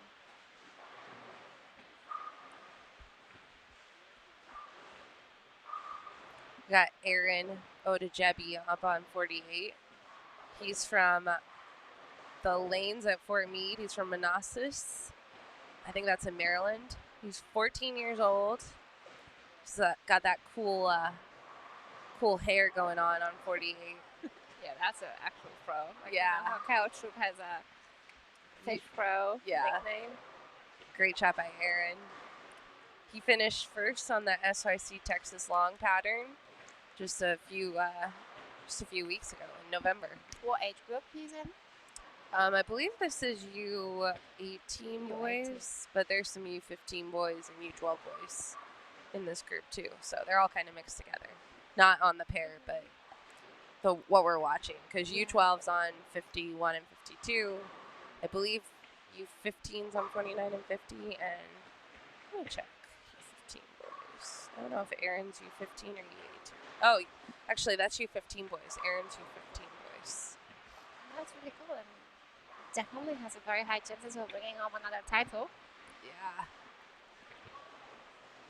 When you do registration for the players, is there any place where they tick whether they use one hand or two hands? I'm just kind of curious of what's the ratio right now because I would dare to say it's around 50-50, you know? No, I keep wanting our sanction cards to do that. When you just more so for USDC sanction, yeah. like they ask if you're left-handed or right-handed. I would love to see if we're one-handed or two-handed. Really cool. I wonder if the ratio keeps changing every year. Like every year you have more and more two-handers, especially on the girls' side. I think that's where we're going to see the biggest difference. But I wonder for the guys whether it keeps kind of going up, the amount of two-handed players opposed to one-handed, or actually it's getting kind of stagnant after the very first boom of two-handers. I don't know. I know a lot of players that have, at the youth level, they switch. And then I've heard adult bowlers, too, now that have switched to two-handed. So, I'm not sure. Would you bowl two-handed? If you could redo it. I've tried. I mean, if I could start over, probably I would. Yeah. I feel like now, like, my friends that have kids that they want them to bowl two-handed or they're teaching them to bowl two-handed, like, I feel like if we started now, we probably would start two-handed because it seems like that's sort of the way the game is going, like, more powerful. But even if you're one-handed, you're still learning different techniques than maybe we learned when we were younger. Yeah, I guess you can tell by the best bowler in the world right now. By the rankings is a one-hander, right? Yeah. There's a lot of two-handers right after him. But the fact that he had won the Player of the Year, I'm talking about EJ Tackett, just means that the one-hander still can keep up with a two-hander. I just feel like the two-handed styles allow the youth and the kids to see the shape very fast. And at the end of the day, that's what kind of gets you into bowling, is being able to hook it, the ball to rev. It's something that it's exciting for them. So being able to see the shape and play different parts of the lane starting so early in bowling, it's definitely an advantage opposed to throwing it one-handed. That takes a lot of time and effort to develop more rev rate and more shape to the ball. So over on the U12 pair on 51 and 52, we got Cooper Powell. He's from Allen, Texas. Bowls at Allen Bowl Lanes. He's 12 years old. He finished second and bowled on TV with his USA bowling team. He loves to play video games and cook. And he wants to say hello to all his family and bowling family at JB's Allen Bowl. I feel like it's not very common for a young player to like cooking. Yeah. Is it something you read in the bios a lot or no? Some of them, Oh, you know, a nice trip for from a him. little more and more, like baking and cooking. They do like doing that, but yeah, not very, very common. That's really cool. So here's Austin Rayfuse. He's from Green River, Wyoming. He's in the blue shirt. He just got that little Brooklyn. I think it was Brooklyn. I looked down, but he bowls at Green River Bowling Center. He's 10 years old. First SYC. High score is 202. And he loves when the pins explode. Like all of us, I guess. Yeah, he is really good at row blocks and swimming and wants to say hello to everyone at home. Let's see who else we have. That U12 pair, they do not waste any time to get up and bowl. I can tell by the different pacing Yeah. in general. So as much as I feel like the scores might be a bit lower on the younger group side, they bowl so much faster that it just evens out. It does, yeah. Let's see any other U12 pair or U12 bios. I think that's all we have.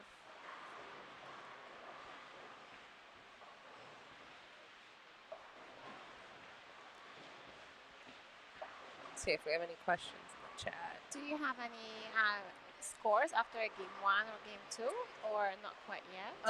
Let's look. Just kind of curious to see what's the scoring pace for the short pattern. And do you Went over the game 1. Do you expect any of the patterns to be higher scoring than the other from the practices that you watched? I heard the long pattern was playing hard. Okay. But usually short pattern is tricky, and it's a little flatter this time. So in the U15, we'll start in the U15 boys because that's what we're watching. Aaron Odajebe, actually, who we're watching, he shot 245 game 2. Oh, wow. And he's leading, plus 26. Ezekiel Trejo, plus 22. And John Abagania, he's plus 16. He's in third. He's just off. Oh, no, he's on the same pair with Aaron. John Abagania is on that one, the littlest Abagania. U15 girls, leading is actually minus now. It's Leia Besepic, minus 26. London is tied for that. Alyssa Riandisi, minus 36, is in third place currently. And then Aliana is in fourth. We've got That was U15, correct? U15 girls, Okay. yep. U18 boys, Brady McDonough, plus 94. Wow. That's a Joseph lot. Evanson, plus 90.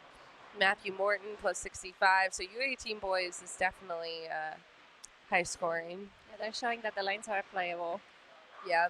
U18 girls, we have 2 plus. Hannah Anthony, plus 69, and Isabella Williamson at plus 34. Alexa Couch. In the U12 boys, Colin Park, who we just introduced, he's currently leading, averaging 177. Nolan Randisi in second, 172. And Chase Rudy, who's just off screen, is in third. And then U12 girls, we got Taylor Morgan, averaging 175. Jade Campbell, averaging 169. And Kiana Sipra. So, scores are a little all over the place. I said that. Happy Valentine's to you, too.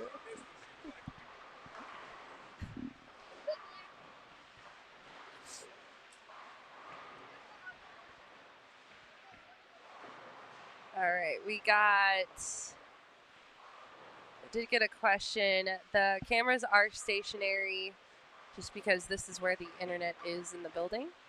So the bowlers move after each pair, and you'll get to see many of them.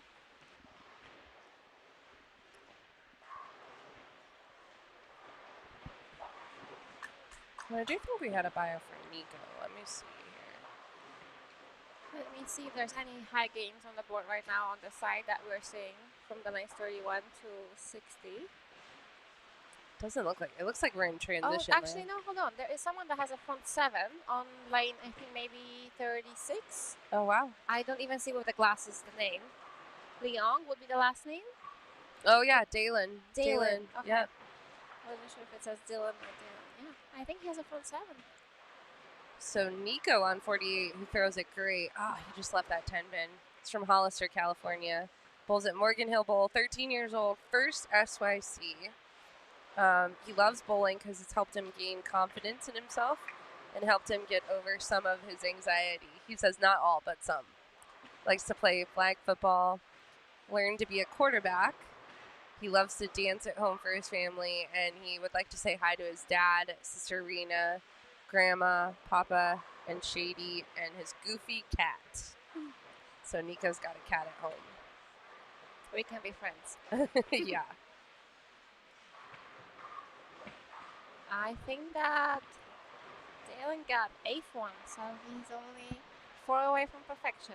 That's cool. Had there been any 300s? That's the first one, right? First SYC, so he could be the first one potentially of 2026. Yeah, Anna had the front 9, but she missed a little bit on the 10th. She got it a little right and got 265. But I think that he could be. Yeah, Dalen, him and one of his buddies from California and their dads were actually on my floor. And so when I got upstairs last night after dinner, they were having a party or like a session going over. Like a team bonding type of thing? Yeah, like how they were going to attack the short pattern. That's so awesome. I guess it worked today for sure. Did you bowl in college? Mm-hmm. You did? Did you also have those kind of sessions before the tournament with like the team to talk about like what did you see, what bowls do you think? Yeah, we did. We did a lot more like team bonding stuff though, because we were all kind of trying to decompress.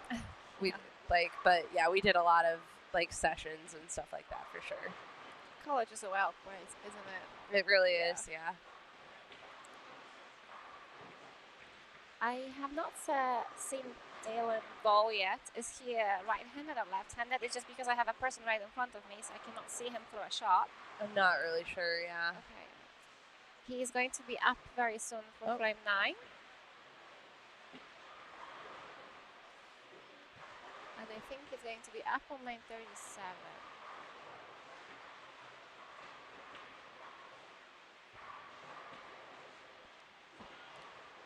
So Dylan Park here in front of us, he finished with 205 on the U12 pair, which is great.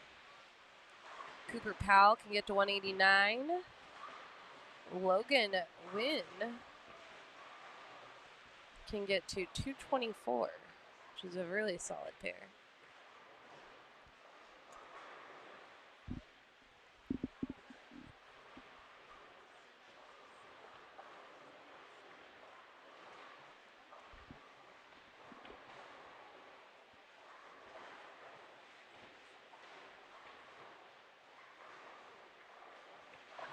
Okay, I think the run for 300 is over. We see a 9 on the board in the 9th frame. Oh, so no. that Bummer. can be a 279 still. That's a lot of 79 to add to your scoreboard. It's a very nice game. It's really nice, yeah. Do you think there's going to be a 300 today? Absolutely. Is it always a 300? I don't know. There's not always a 300 at SYCs, but I feel like we've always had one at South Point. I always remember that like on one of the rounds, someone having a good go. Well, it's very exciting. I think no matter how many years you bowl, but anytime you have to strike for the 300, when there are people around you or it matters, there's always those butterflies in the stomach, I feel like. Oh, for sure. Shot by Brady Lee on lane 50. He almost worked it out. I liked it. Yeah. He's very clean through frame 8. If he stays that way, it's going to be a nice 2-0 game, and he can actually get it to 230. I think anything in the 180, 190 range, like I'd be happy right now. Scores are not super high. I mean, some U18 boys, we talked about that division. The top 10 is pretty high, but every other division, they're all kind of tight. Every pin matters. I wish there was events like that, SYC for adults, where you have 3 different patterns, giving yourself 3 opportunities to succeed, because even more so than in any other format, after 5 games, if they don't bowl very well, they have to reset. Yeah. Because you don't know if the next pattern is not something just meant for you, something perfect for your style, and something that you're just gonna crush them. But if you drag the bad attitude and, you know, the bitterness from the day before of not executing or bowling very well, a different pattern, that might not happen. So I think more so than ever, the athletes need to really reset every single block, because every single block is like building a different tournament in a way. And It really is. I think that's awesome. It just keeps you going the whole time. At no point you're like, oh, I'm done. Because you still have more games and more patterns, and that's really cool. Have you seen the girl on lane 56? Her name is Chloe Montoya. Over there, she was bowling. Oh, she's so little. The little one, yeah. I think Yeah. she's actually from Utah. Oh, so cute. Yeah, and that's her first SYC. Very cute. Yeah, she missed our pair, but we'll catch her at some point. Yeah, and she is so tiny. excited too. Yeah, Yeah. so cute. All right, we're gonna see if Lincoln can get the spare. What is? Oh, I jinxed him. What is the? Do you have a spare that challenges you? I know you haven't been All of bowling. them. You're recovering right now, but yeah. Do you have one that you're just like, oh my, like 3-6-10s or 3-6-9-10s? So it had been in the past a 3-6-10, but I realized that I leave it way too often to feel like it challenges me. So I had to roll it really hard. So I think 3-6-10 is not my enemy anymore. But damn washout. Yeah. I don't know how to make. I have tried everything. Yeah. Right to left, left to right, straight up 25. I'm very good at wrapping it if I throw it well, or chopping it if I miss a bit, or just missing it altogether. Just getting one pin. It's just so difficult. Yeah, spares can be tricky, especially on the challenging conditions like the kids are bowling on. Yeah, and especially it annoys me when you watch bowling on TV and you have the guys and they shoot some spares with so much confidence, the craziest of spares, like a baby split with a sleeper behind, or 3-6-9, oh washout, and they throw it so straight, so fast, so on point, and they walk it out like it was just nothing, So it makes you feel like it's really, really easy, but it actually is not. Oh yeah, for sure. That's why the spares are like so important. Did you know that there's a bowling TV channel? A bowling TV channel, yeah. So I think I have a Samsung TV. And I downloaded the app that was called Zoomy TV. Okay. And they have like many channels. Like the channels are sort of like Dr. Phil channel. And you have all Dr. Phil stuff and advice. There's a bowling channel. Oh, I didn't know. So that 24/7 they have bowling going all the time. Wow. So it gives me an opportunity to catch up on very, very old shows from back in the day, because they keep replaying shows from 80s, 90s. The amount of times I watch Leanne, and she has no idea I watched her bowl this past few days so intensively. It's really cool because it also gives you a perception of perspective of how the sport had changed. Yeah. But also how it did not change. You know? So it's really cool. I feel like I was a little bit too oblivious in the past of not really watching too many old shows. And I feel like it's very beneficial to really see that everyone is struggling, and they've always been struggling, and it's never been very easy to win. And it takes more than just a good game to be a winner. Oh, it's awesome. That is cool. I know a lot of the younger bowlers watch it on YouTube. Yes. They have a lot of the old shows there, but I feel like the difference between like streaming platforms, all TV, is that on streaming platforms you have to choose and commit to watch something, right? It's true. So I think I might not have committed to watch like ABC Masters for Super Senior from '85, right? Yeah. Even though it is cool, I don't think I would ever like go and choose to watch it. Yeah. But if you're playing, you kind of just lock on it, and then you're like, whoa, that is so cool, and you keep watching and keep watching. It just keeps feeding you things that elsewhere maybe you would not really seek for yourself. And And that's why I thought it was very cool. So guys, if you want to watch some bowling on TV, there's a Zoomy TV app. I highly recommend. It's very cool. All right, we got some new bowlers. We have Andrew Prosperi, Caden Sham, Paolo Sampson, Jax King, Henry Mann, and Cody Beck-Jordan. I'm so glad you read all the names because Well, definitely would not pick them right. I'm sure I'm butchering some, but I just say them and then someone will correct me and I'll go back and fix it. So I apologize in advance if I don't say your name right. I do my best. All right, let's see. What do we got? So Brady Lee is really, he's clean through 9. Do we know how is he doing? Is that something you could maybe check out how he bowled the first 2 games? Because I think we have scores after 2 for sure. Because maybe that's going to give him opportunity to jump in somewhere around top 3, top 5 maybe.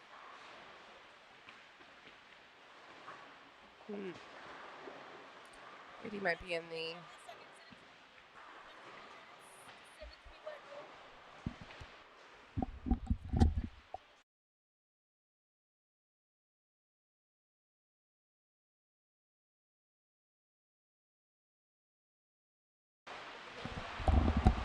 Brady just got another one, and he is pacing the 230 if he strikes again. Yeah, I'm not seeing... I don't know why, but I'm not... Oh, maybe because... Hold on. I know Maybe why. because it's getting updated. And No, I didn't have the all. So Brady had a 178 and 187 his first 2, so this game will help push him up, hopefully. so to put it in perspective, he was minus 35, correct? Mm-hmm. And Yeah. the leader at the time was plus 26, so he was just really like 50-something pins away from the lead. Yep. And now So- he's gaining a lot of ground. Yeah, which is great. Oh, that was another great shot. Yeah. So just so I get it right, he's a left-handed player, but he backs it up, right? Yep. So I don't think I've seen many players like that. I have seen the other way around. The righties backing it up to where they throw it like a lefty. Very interesting. Yeah, it is interesting.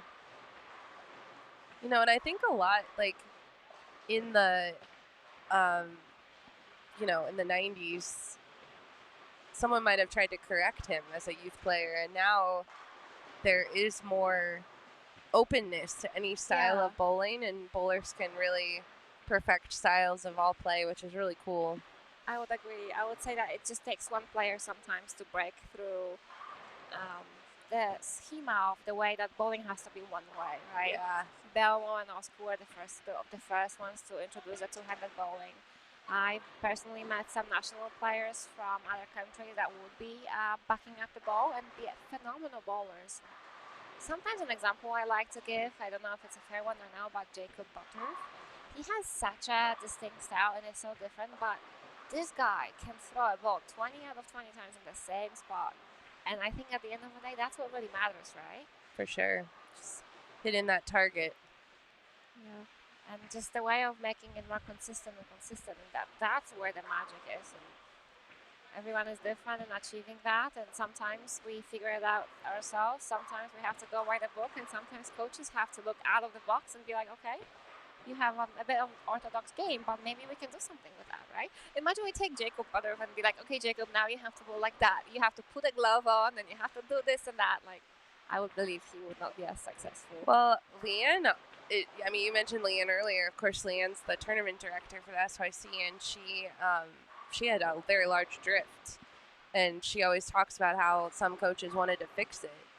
And then there were other people that were like, no, don't fix it. Just know what you do and how your game's different. So Certainly. I'm getting an expert also in Leanne's game because, I've watched her. So I'm so inspired by her. But one other thing that Leanne was always telling me is that, like, she was always on the lower side of the ball speed. But instead of forcing it to be different than what it is, she just emphasized on it. it's true. I feel like whenever the lanes came a little bit kind of came her way, she was really difficult to beat because the amount of touch that she had is phenomenal. And that's not something that a lot of players have.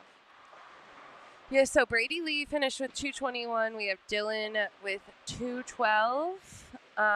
We are going to take a short break after the 49 and 50 and 47 48 finish up. Let the bowlers all move, and we'll come back and we'll we'll finish talking about some of the players.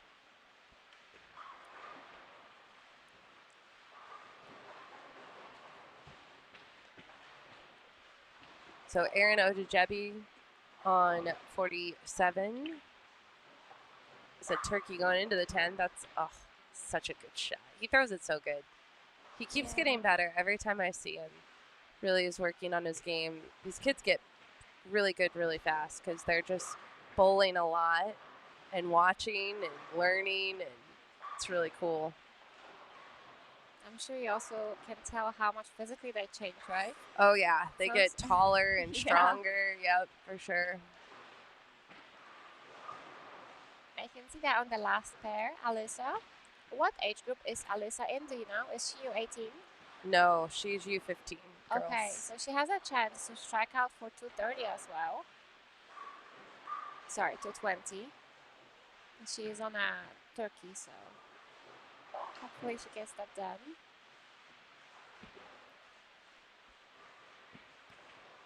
We have someone on lane 38 with a very nice game. I think his name is Louis Cloud with 234.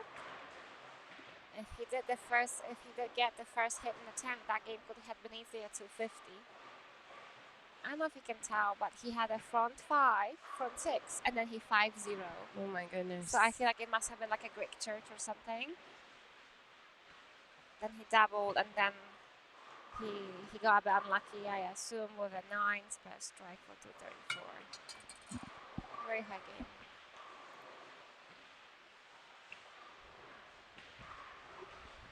Is there a late age limit for how old you have to be able to enter the tournament?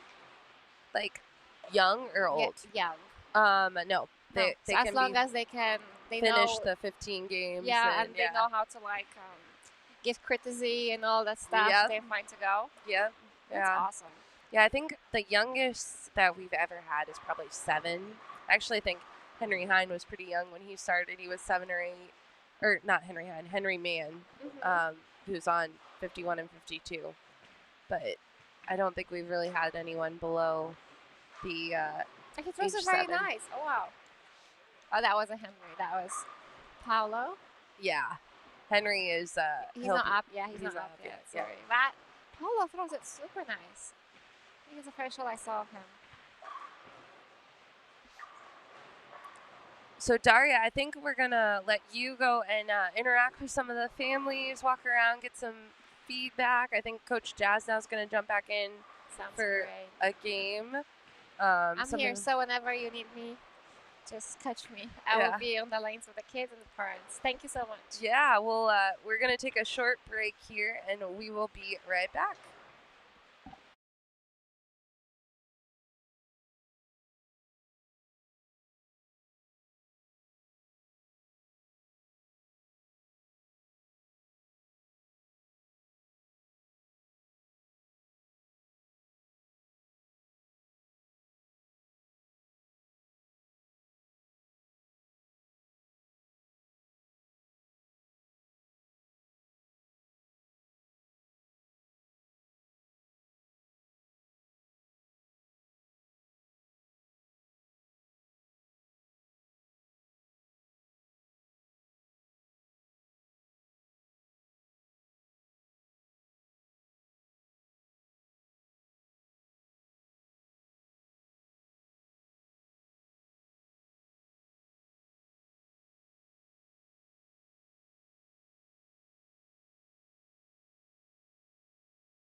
All right. We had a short break. Thank you for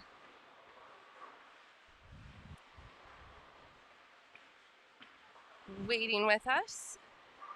Got some new bowlers in front of us. On 47 and 48, we have Jameer Campbell, Brady Baralek. Oh dear. Hold on, let me see if we have a pronunciation for this one. Oh, we do not. Brady Barala, Tyler Adams, Jasper Sills, Louis Cloud, and Abe Monosmith. On 49 and 50, we also have Cody Baralox, Eason Taylor, Blake Bronson, Connor Atkinson, Colin Purcelli, Anthony Mendez Jr. I'm sorry, that was 49 and 50. And then 51 and 52, of course, we have Andrew Prosperi, Caden Sham, Paolo Sampson, Jax King, Henry Mann, Cody Beck Jordan.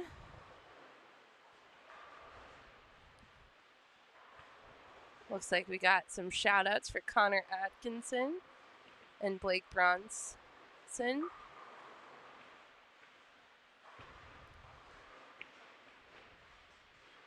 Do our multicam. You can see some of the young ladies behind us. Those bowlers we've already watched bowl in front of us.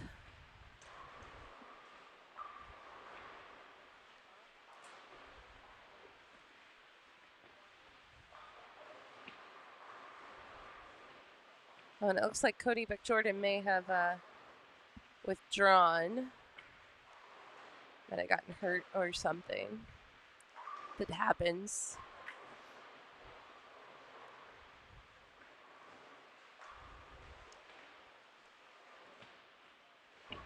Shot by Andrew on 51. This is game number 4 of competition.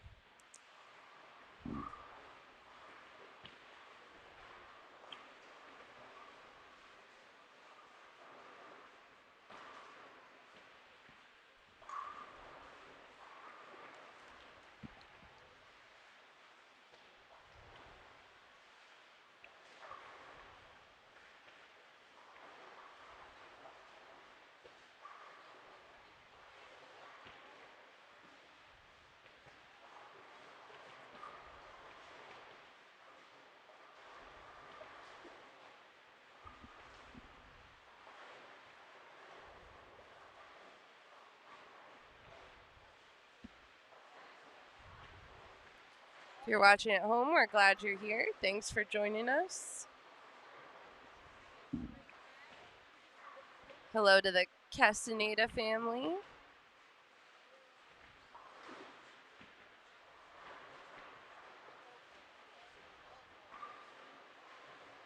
Gina, we were talking about Maya yesterday in the booth. When the people from Alaska checked in, we were sharing some stories, some fun memories.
All right, we are back.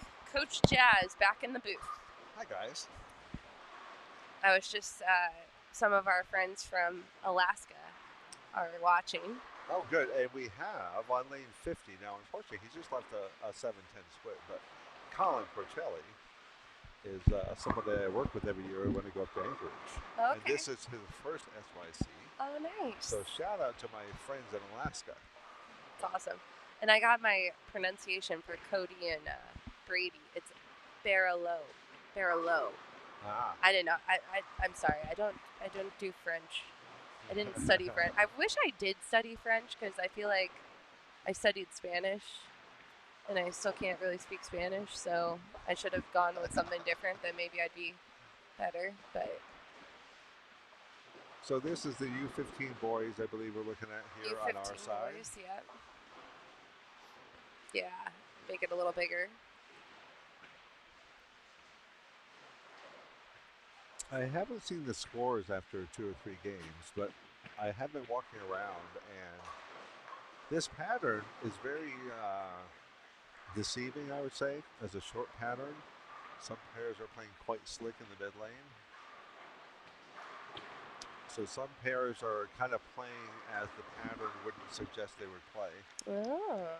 And I think that's why we're seeing some high games and then some low games from the same bowlers. Well, and what's interesting, because when I was here last week for the TAT, some of the people in the live stream were saying, well, there are topography charts, but they got new lane panels in. Right. And we haven't been able to find the new topography charts since they put the new lane panels in. So some of those older ones don't really work anymore because they got the new lane panels last year. All right, let's see if we got any bios. Connor Atkinson is from Utah, I believe. Okay. Mr. Connor, I don't have a bio for him, but I did see one from Cody Barolo from New Orleans, Louisiana. He's 14 years old. He won states, and he's going to nationals. Nice. Loves meeting new people and wants to say hello to mom, dad, and grandparents.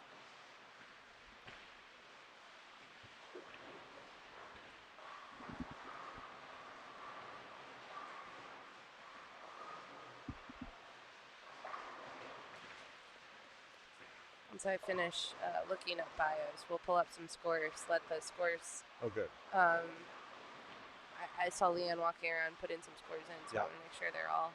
Yeah, so you mentioned Colin, who's bowling here. He's from Anchorage, Alaska, bowls in Center Bowl. He's 14, first SYC. Yeah. Loves the bowling community. He's loved anything with cars, visiting his local car museums when visiting different states. I wonder if he's going to the Shelby Museum in Vegas. We should ask him. He wants to say hello to his sister Alyssa, who's a collegiate bowler at McPherson College in Kansas. Yes. Very nice bowler she is, too. That's awesome. And Colin also bowls besides Center Bowl. He's now bowling at North Bowl in Wasilla in Alaska. They have a really nice junior program there. They bowl on sport shots, and some of the coaches there are knowledgeable and help them out on the sport shots. Oh, that's very cool. Mr. Easton Taylor, he's from Chicago, bowls at Arena Lanes, 14 years old. He shot 300 at junior gold, which is really hard to do. He used to play the piano and loved to dance when he was younger, and wants to say hello to his whole family and all his friends. Yes, and he is on lane 50 right now. Bowling a pretty good game. Started with 3 in a row, and now spare, and hopefully another spare.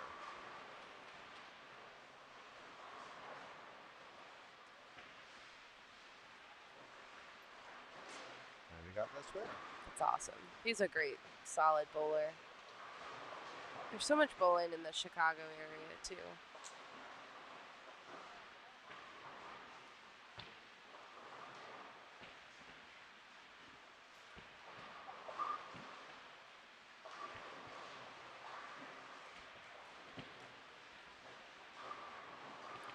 All right, I do have a bio for Tyler Adams when he's up, but I will pull up some scores. So we're watching U15 boys. Yep.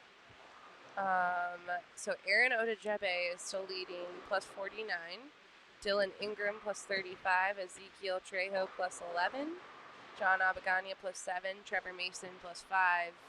And then Brady Lee who just shot 221 on the live stream pair. Nice. He jumped into 6th at minus 14. So that shows you how this pattern is playing pretty tough. There's only 4 of the U15 boys averaging over 200. Yep. Yeah. After 3 games. So Tyler Adams, who's up on 47. What do I do with my bio? That looks like a nice shot. Really good Oh, job. yeah, I got the carry on the 4-pin. He's Very from nice. Sacramento, bowls at Country Club Lanes, 15 years old. He, on August 25th, 2024, he bowled his first 800 series at Country Club Wow. Lanes. He bowled 275, 266, 279 for 820. That's awesome. Likes playing Xbox and wants to say hello to Chris Alvarez and Ike Daugherty Johnson.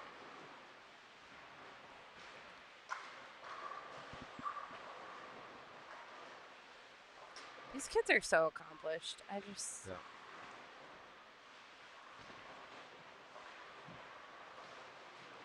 So Jasper Silks is following Tyler on 47. He's from Hillsborough, California.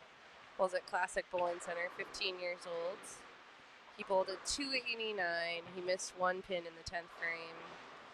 He's on the football team, the basketball team, and the golf team. Wow. Wants to say hello to Mima, Papa, Mom, and Dad. I know. You read these bios and you're like, what am I doing with all my free time?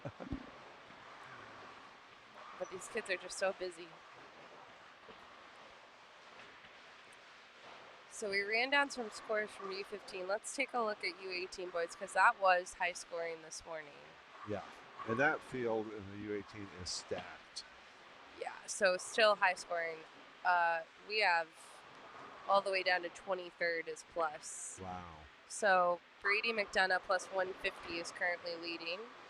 Gavin Fernandez chasing him plus 117. Dalen Long. He shot 267 last game. Nice. Plus 114. Joseph Evanson, who we watched game 1. Yeah. Hanging on in 4th. Caden Christensen plus 78. I mean, yeah, these scores are just, like we said, they're bowling great in the U18 boys division. Yeah. So over on the girls' side, let's look at U18 girls. We have Even is leading. Wow. Layla she went 208, 163, 229. And then next is minus 28, Alexa Couch. And Jenny Vasquez at minus 36. Jenny Vasquez. You know her sister. Oh, yeah. Stephanie. I do know her sister. That's cool. I worked with Jenny in Dublin, California last time I was there. Ah, very fun. So U15 girls, Leia Pacific leading the way, minus 49. Daisy Newton, minus 57. So, you talked about the pattern stretching earlier. Yeah. Definitely when the U15 girls came here the next game, you could see them struggling the most with that tightness down lane. Their rev rates are a little lower usually in that division. You do have some two-handed bowlers, but still speed is not, they're still little. U15. Yeah. And it's deceiving. Usually on a short paddle, there's so much hook. You can kind of, I know my ball's going to hook, so I'll just kind of move around. Some of these pairs play pretty slick, and I think that's throwing some of the kids off of it's not doing what they think it's going to do based on what they saw in the pattern. And then, that can happen, right? So always, regardless of what the pattern says or looks like, you have to just play what's in front of you and trust what you see and feel and make the proper adjustments. Theories are theories, but theories don't always work. You have to really just trust your gut. Little statement right there. Theories are theories, but they don't always work. I like that. It's true, though. It is. No, I love it. It's a good little saying. But you can get kind of stuck on, I know this should work. Yeah. And you're trying to make it work, even though it's not working. Totally. Easier said than done, obviously. But that's kind of how we learn also.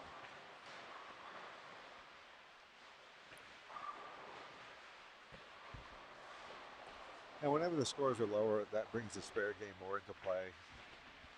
Having a good solid spare system that you can rely on. You know, yesterday in the seminar we talked about mental stuff, and this is putting the mental game to the test on a pattern like this. And it's a little bit more challenging of not freaking out when things don't go well. Yeah. And just staying confident and trying to make good shots.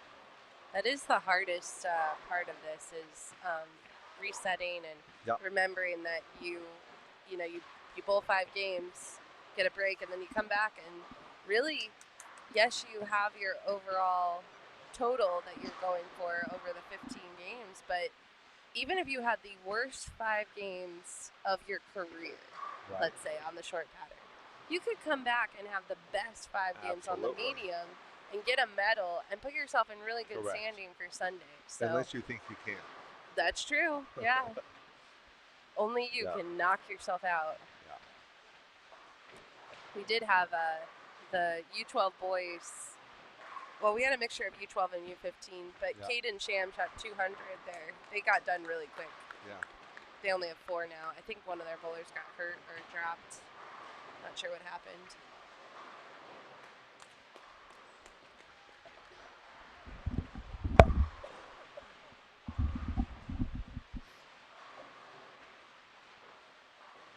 Well, keep in mind we're watching junior bowlers. Some of the Yes. stuff we're talking about is tough for adults Yeah, no kidding. as far as lane pattern, but also the mentality of not getting down when things aren't going well.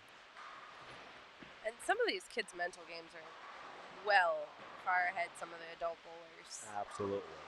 I mean, some of the stuff they can do, it's just impressive. But they bowl so much. I mean, you work with a lot of the youth players now, and they're Yeah. bowling like every weekend. They've got something to bowl in. Yeah.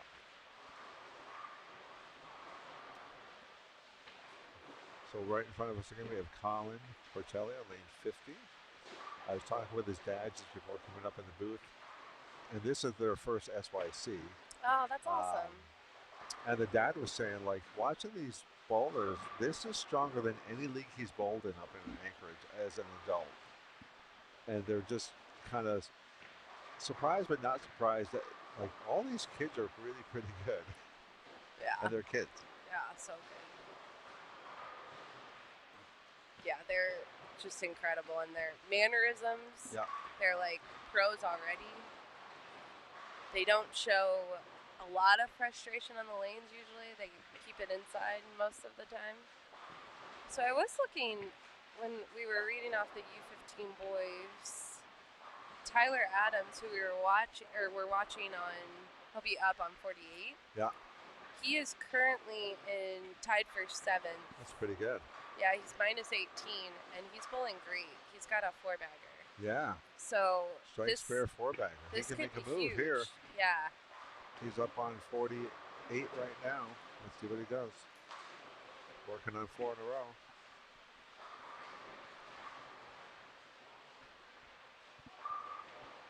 Ah, There's a so good. 5-bagger. He didn't even Very like that nice. one. Yep. Kind of stuck in the line a little bit. Yeah. Very nice.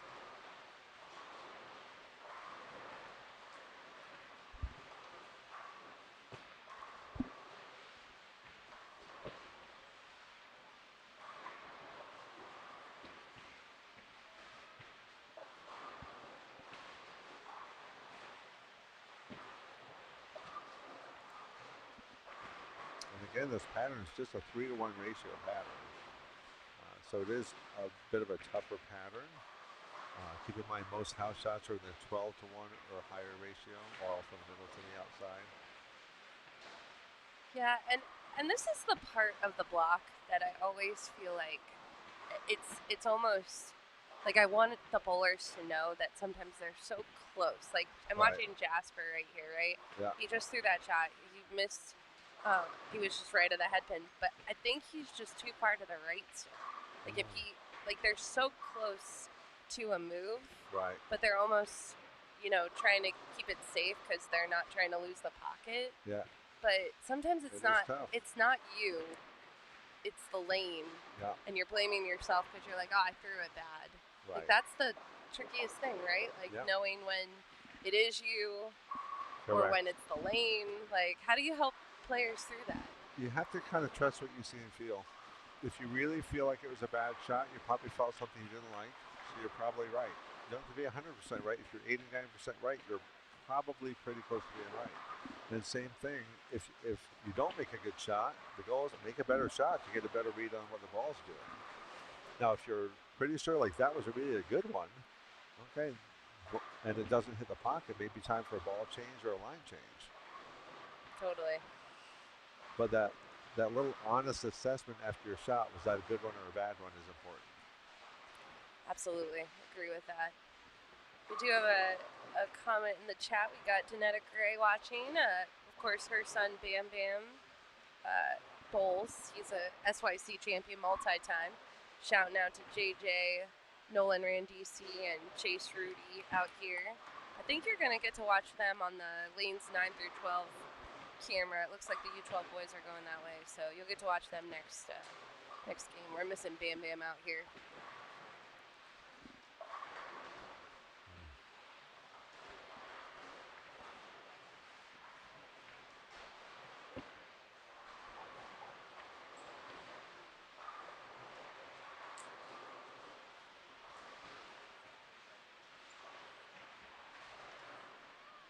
So, just looking across the board, we got Jude Palacios. I don't know how to say his last name. 265. Wow. Yeah. That's a great game. Really good. Lucas Drizzle, 227. Very nice. Dallin Leong, 224. He's had a good couple of games. Yeah. Like in the transition for sure.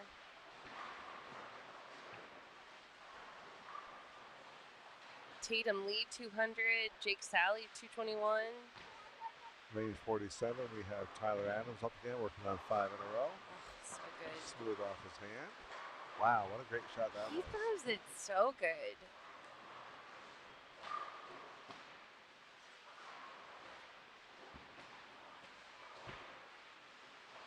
It's fair by Abe Monosmith. Yep.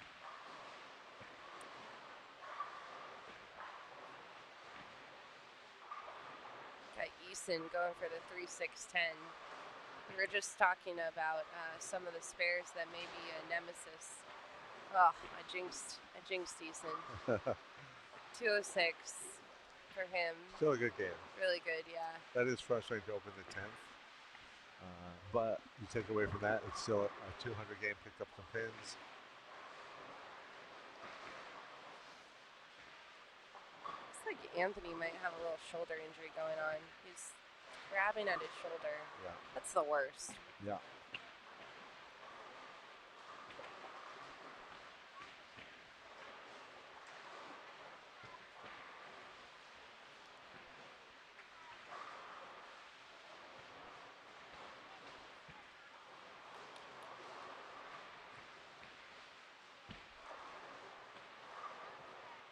It's a better shot. Still holding his shoulder a Yeah. little bit. You know, it's so tough. You like, I don't know where he's from, but traveling and lugging the bowling equipment through the airport or Yeah. from the car to the South Point, like it's a lot of walking and a lot of Yeah. just moving around and making sure you stretch and get ready. It's, you know, there were some bowlers telling me today they just felt really tired. I'm like, well, drink water, like. That's Hang the in other thing, there. yeah. Whenever East Coast bowlers come west, you got to drink more. It's very dry out here. You get So dehydrated. dry, yeah. Flying can dehydrate you a little bit. Yeah. There was a family that they were still on East Coast time, so he told me, yeah, my daughter was up at 4 a.m. because she went to bed at like 8 a.m. or 8 p.m. I Right. mean, yeah.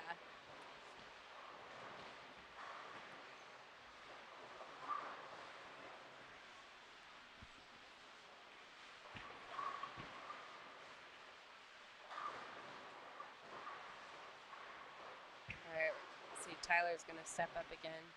He'll be on 48 this time.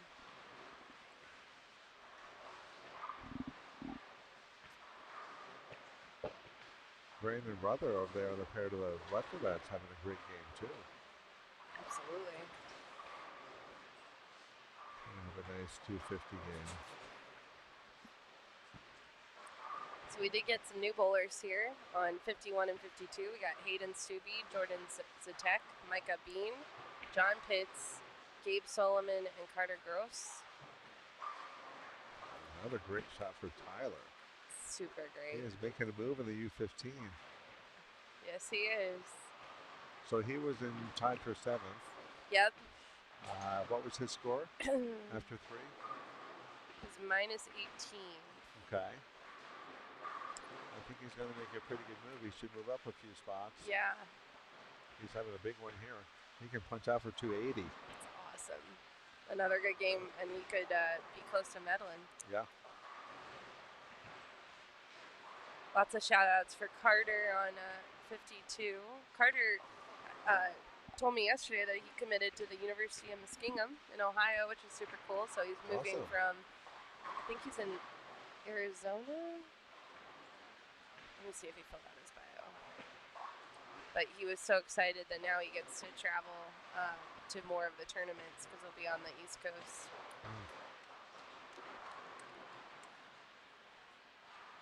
Yeah, he's from Queen Creek, Arizona. Okay.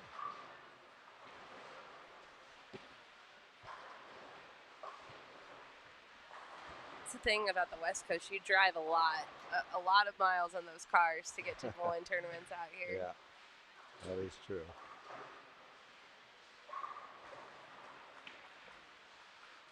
I can tell you, I do a fall trip of doing lessons in the West, in Montana, Idaho, Washington, Oregon, Northern California. Went to, I think it was 16 different bowling centers, so 16 different towns, and the total trip was about 5,500 miles. Oh my that I gosh. drove. That's insane. Well, that was a powerful strike there. And that was Carter Yeah. pleasing his fans with a messenger. There you go. That's it. Big smile too. We like that. So on 49 and 50, we got some new bowlers: Dale Hull, Matthew Morton, Weston Littlejohn, Jeremy Morris, Josh McCoy, and Mason Lester. The other thing I love about the SYCs is just watching or looking at everybody's jerseys. Yeah. They're so personalized and cool. You show their personality a little bit. Yeah. Coolwick does a great job with all the different designs for every SYC jersey. So you see some of the Las Vegas ones out there this time. Yep. There's also a cool tour tee they made this year with like a mountain that'll be nice. at every stop. And yeah, but you're right. The jerseys just have so much personalization now. Yeah. Love it. It's not like the polos that Correct. we remember. Yeah.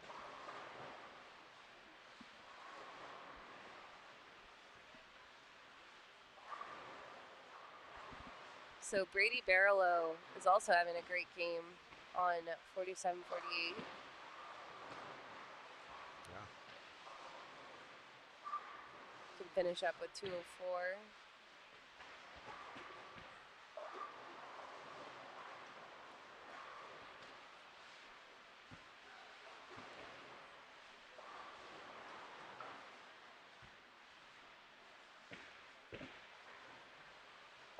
So these bowlers in front of us now on 49 through 52, are they U15 or U18? I think they're U18. Oh, another messenger there. That was nice by John Pitts. I do think they're U18. I'll check once we get Tyler's, once he finishes up, see who comes to that pair, and then we'll look and see if we got some bios for this group So too. Tyler's on the far left of the screen here on lane 47. Great game, strike spare, 7-bagger. See if we can get this first one in the 10th.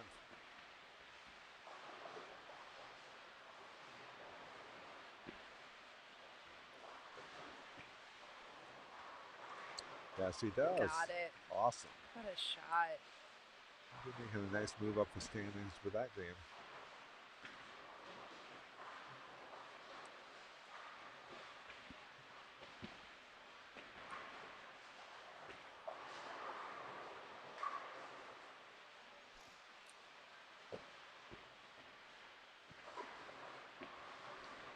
Dave Monosmith, 207. Pretty solid game there.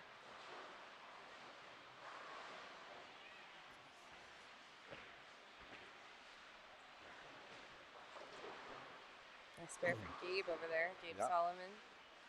There's Tyler on lane 47. Oh, he gets the 8-pin to fall. Nice. Excellent. So 270 plus, whatever he gets on Man. this next shot, he gets a strike, it'll be a 280 game. That's one of the highest games I've seen. Yeah.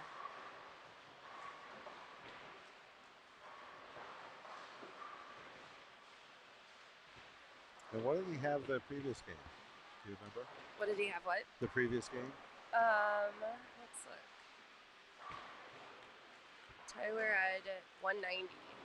Okay. So he went 161, 231, 190. And that just shows you. Start with 160 doesn't mean you can't have a great block. Well, this is what I hear a lot of the elite players. 279. That's Excellent. awesome. A lot of the elite players talk about when they get to a pair where they see it. They can see, oh, I have a little hold. Because we did see Tyler. He missed one off his hand or didn't like it. He stuck. And he still struck, right? Those are the pairs you're like, oh, come on. This is where I get all my pins, right? Like, make the most of this pair. Okay, so we're looking for, I believe this is you 18 boys that we're watching. Let's just double check. So Dale Hull, Matthew Morton, Weston Littlejohn, Jeremy Morris, Josh McCoy, Mason Lester. I believe they are all in U18 boys. Okay. And then the same for Hayden, Stubby, Jordan, Tech, Micah. Yep, so I still don't know who's coming to the other. We already introduced Carter. Let's see if we have a Hayden Stubby bio. We do not. Hayden's up on lane 51 right now.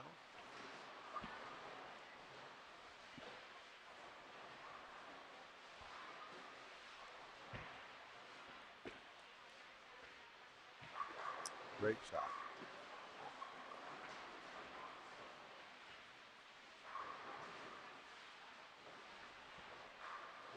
See if Gabe can pick up this 310 on lane 52. Oh, he tried. Yeah. Just missed it. It's all right. Still having a good game. Start out with 3 in a row.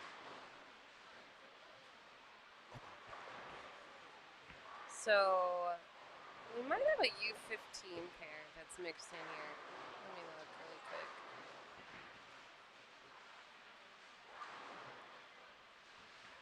Oh no, they're U18 too. So Chasen Howe, Caden Christensen, Noah Boussard, Pierre Louis Flores Garcia, Chase Metalski, and Riley Forloin. Thank you for pronouncing the names, Blair. I butcher them, so I apologize for anyone I butcher, but I say them with confidence and then I correct myself as I get the actual pronunciations. Micah Bean here, he is on lane 51. He's got a sleeper situation going on. He is from Spokane, Washington, Lilac Lanes, this is home center. First SYC. Oh, wow. Excellent. Loves the competitiveness of bowling and meeting new people. Likes to play guitar, ride dirt bikes, run RC cars, and play pool. And wants to say hi to family and friends. I can't remember the number Leanne said. Do you remember how many new SYC families we have? Quite a few this time. I want to say. I want to say it was like 60 plus. I think it was. Yeah. 60. Yeah, so just amazing. Yeah. Welcome to all the new families. And for the new bowlers here, this is probably the first time they've bowled in a competition where there's this many high-level players 100%. in their division. Yeah. Yeah, you look around and everyone is balanced at the foul line and striking. It's a different world. Yeah. That's a good shot. That was a good shot there by Dale.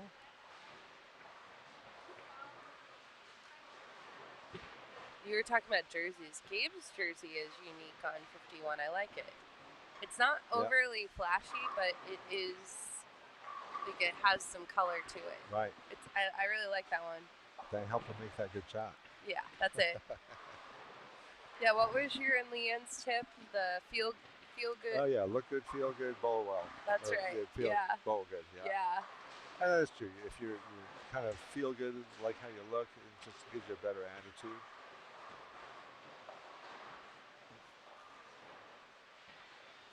So Jordan's attack here. He's from Bend, Oregon. He's on lane 52. Stepping up. Okay. He's from Lava Lanes Bend, 18 years old. He doesn't have any crazy achievements, but wait, he says, I don't have any crazy achievements, but I have 12 300 games. Isn't that a crazy achievement? I would think so. He just is glad to be able to travel for these amazing events. He's taken American Sign Language for 4 years and wants to say hi to his mom, Crystal, and stepdad, Jeremy. I think 12 300 games is pretty awesome. Yeah. So Carter gross on lane 51, left a 3.67. I have a feeling he's going to pick this up. Okay, I like that feeling. He's got quite a few fans in the chat, so I'm sure they're pulling for him too. Slide it over. Nope. Oh. Got it. So Weston Littlejohn here on 50. He goes by Wes, he says. He's from Rancho Cordova, California. Bowls at AMF Rockland. 16 years old. First SYC, another one. Nice. Made to the finals of the USA Bowling Tournament in 2019 as a 9-year-old. Wow. He placed second at the Northern California YBT at his second appearance. He's a bass guitarist, and he's really into making and producing music. That's awesome. He also runs cross country and track in his free time. Just like us, Blair. Oh yeah, totally. I'm there. I'm there with you. I got this, Wes. Wants to say hi to Mom, Jillian, Sister Talia, grandparents Vicky, Gary, Bernice, Aunt Marcia, Uncle Daryl, and all of whom helped get him to where he is today. Nice. I love that. I love when they're grateful. That was another thing from your seminar, being grateful. Wow, that was a great shot there by Jeremy Morris on lane 50. Really solid.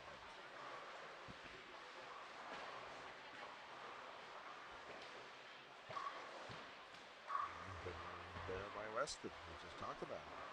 Yeah, that's cool.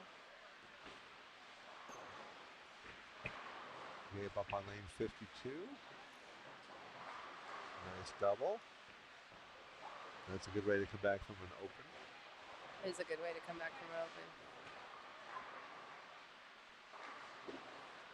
Oh no. Baby split. Yeah. Now, on this pattern at this point, how would you recommend players attack that on the short pattern? It kind of depends on their game and what they've been doing already, I would say. Yeah. Depends on speed, rev rate, that kind of thing. True that. You went with the spare ball route. That's all right. He says, I'm going to take that off. Jordan was clean before that, so he can come back.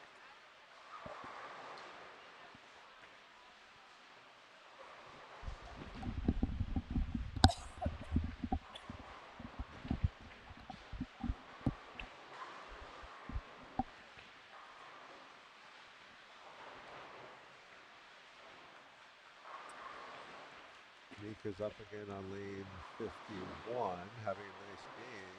Spare, 3-bagger, spare. So clean with a 3-bagger. Let's see if we can get another strike up on here.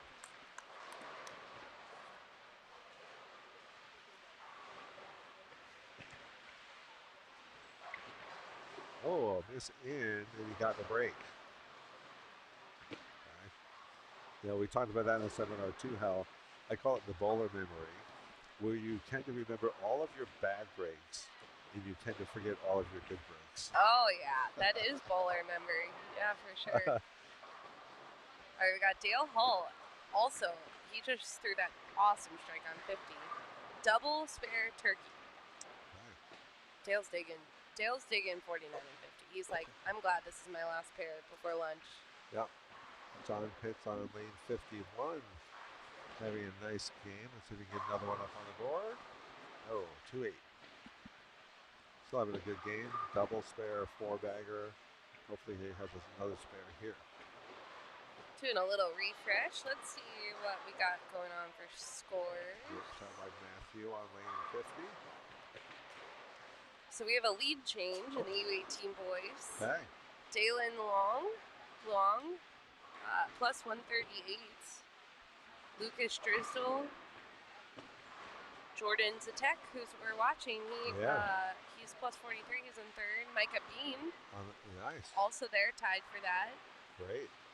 Pablo Yapina, and Tyler Williams, who, oh no, that wasn't, wait, are these on all of them? Oh no, Tyler was in U15. Yep. Okay, so let's go pop over to U15 boys. Tyler Adams, who we just watched shoot 279 on live stream. Nice. He moved all the way to second. Excellent. Dylan Ingram plus 82 in first. Abe Monosmith minus 30 in third. Yeah, so we only have 2 bowlers plus in the U15 boys division.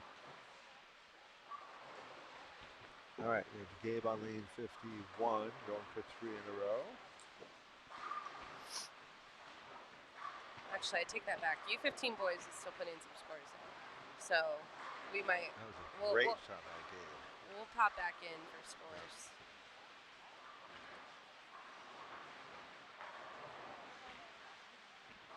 So kind of cool. We get to watch some of the leaders right in front of us here. Oh, yeah, it's very cool.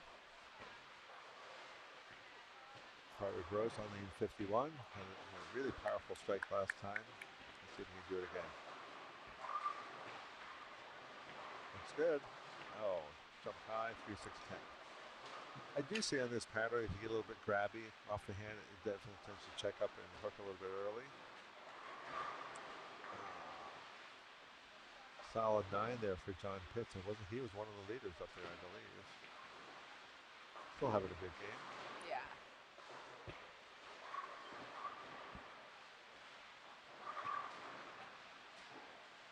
Nice cover there. That is a by great Carter. cover. Carter in his bio said one of the things he's really proud of is his mental game. And you can see that, like with that, I mean, he knew he had that spare as soon as he stepped up, and there was no hesitation. Even a few frames ago when he left the split, he came back. Not that he was happy with it, but he still had a smile on his face. Yeah. And again, body language, we kind of talked about that. If you go negative in your mind and your body language, your game will tend to follow. It's so important.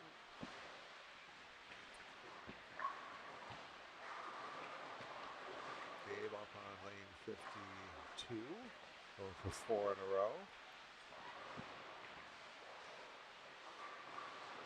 Doesn't get the carry on the 8. Well, if you don't strike, you know what the next best frame is. 9 spare. That is true. I would take 9 spare on this all day long. Now, what would you average player if you shot 9 spare every shot? Making you Well, math. No. I have no idea.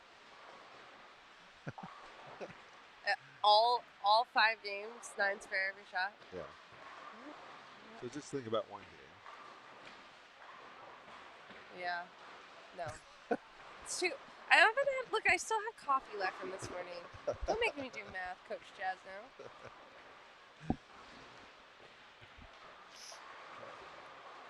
I'll tell you what, though. I wouldn't know the answer to that because I don't think I ever have gone 9 spare. I don't every think shot. I've ever seen that. 9 spare for all 10 frames and 9 on the field ball. Yeah. I believe that's 189 if I do my math correctly. Should be. That would be impressive, though. That would be a frustrating but impressive game. Well, and the other thing is, like, just clean games in general are if you have a clean, if someone goes clean through 15 games at the SYC, I'm going to go out on a limb and say you are going to medal. You know what I would like to see? Maybe we can do this in the future, is have a little, like a side pot for a clean set. Oh, that would be cool. Yeah, maybe Clean we could have a 5-game little set. scholarship. Yeah, exactly. Like, actually, that would be awesome. Bonus. We should Yeah. tell Leanne that. We'll tell Leanne. New bonus scholarship. And I don't know if it would ever happen, but imagine going clean for 15 games. I think That should be worth a big scholarship. it should be worth it. If you could, which pro do you think should sponsor the SYC Clean through Maybe 15? somebody like Norm Duke. That's who's what a I great was spare thinking, shooter. right? Norm Duke. Yeah, he's the one that comes to mind for sure. The Norm Duke Clean Scholarship. Norm, if you're listening, we've got a proposition for you. Great shot by Pierre Luis Flores Garcia. I like saying his name. I'm glad because I don't. I know. Nothing against it, but that's complicated. It is complicated.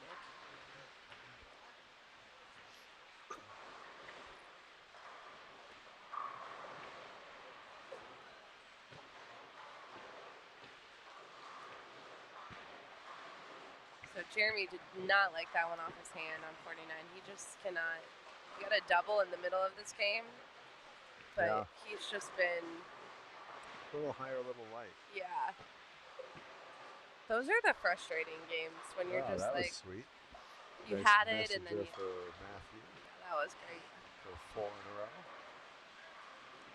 John Pitts finishing up his game on lane 51. Very nice. 234 or 233. I thought he carried that 7. Oh, he did too. I believe he was up in the standings already, I think. Yeah, he was. Another I good shot for promised I Hayden. was going to refresh and come back because looked like some of the scores weren't in.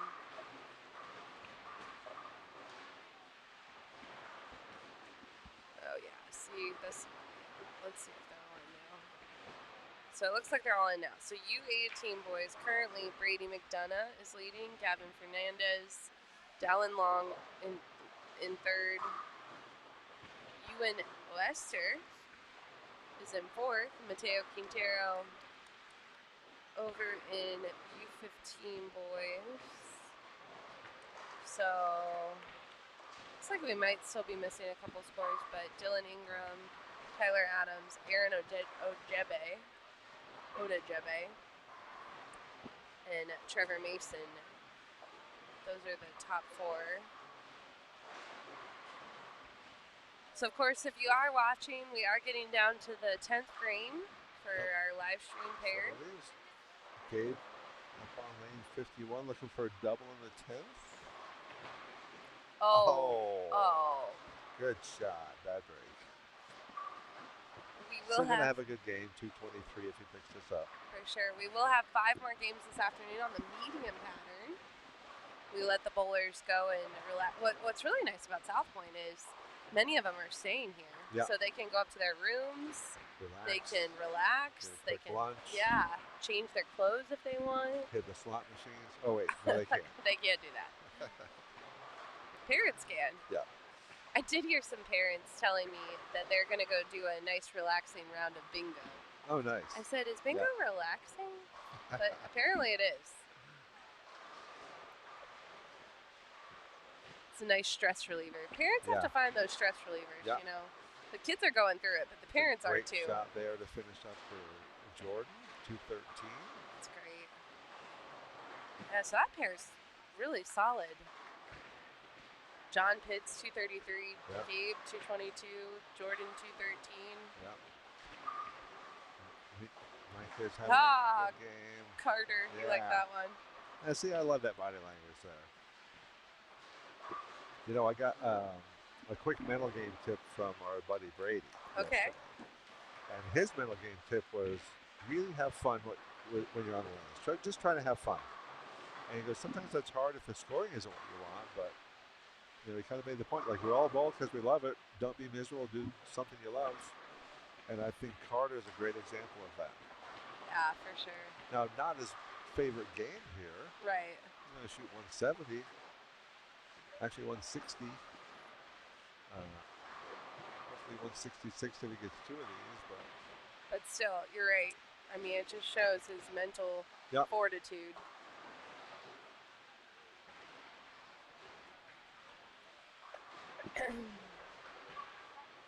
So Dale Hall continues this game that he's Yeah. having on 49 and 50. Stays clean. Carter finished up with 166 that game. Mika bowled 223. Yep. Oh, with an open in the 10th, but still a good game. Yeah, a little sly pickup for Josh there. That was sweet. Yeah. Not every day you see that. Yep. Matthew working on a 4-bagger on lane 49. Let's see if we can get the first one in the 10th. Oh, they're actually just in the 9th. Yeah, they're in the 9th. Yeah, that 51 and 52 pair. Oh, yeah, he gets a trip for Nice. for the 5-bagger.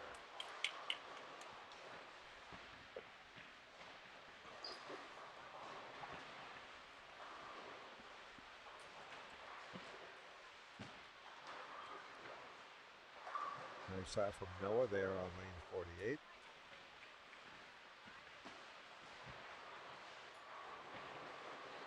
It's fair for Mason.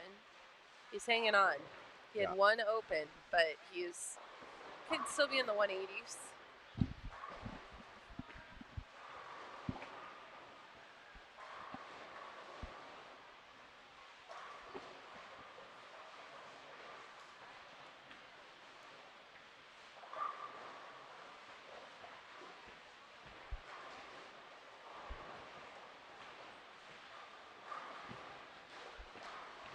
That was nice there by Dale.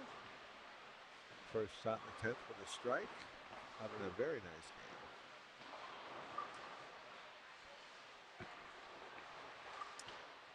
And nice spare by Weston.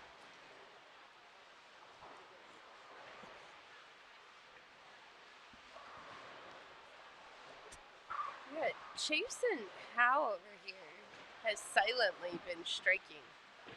He's on 47. He went open, 5-bagger. Yep. He's all the way to the left of your screen.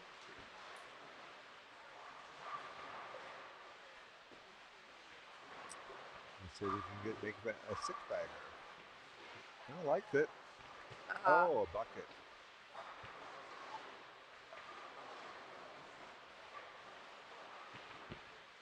So Dale finished up the 10th there with a 237. That's a great game. Very nice. It's a good way to end before lunch. Yes. Means a little bit Happiest. more pleasant lunch. Yeah. Although, you know, even if you bowl good or bad, a steak and shake milkshake tastes pretty good for lunch. I would agree to that.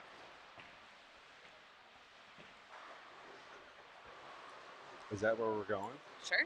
Let's do it. I'm in. Okay, Matthew on 4 in a row. 5 in a row, actually. Oh, doesn't get the carry. Dang it. Is there Still a back gonna have a pin? nice Oh, no, game. 9. Okay, good. Still 240. The same spare. Who's up?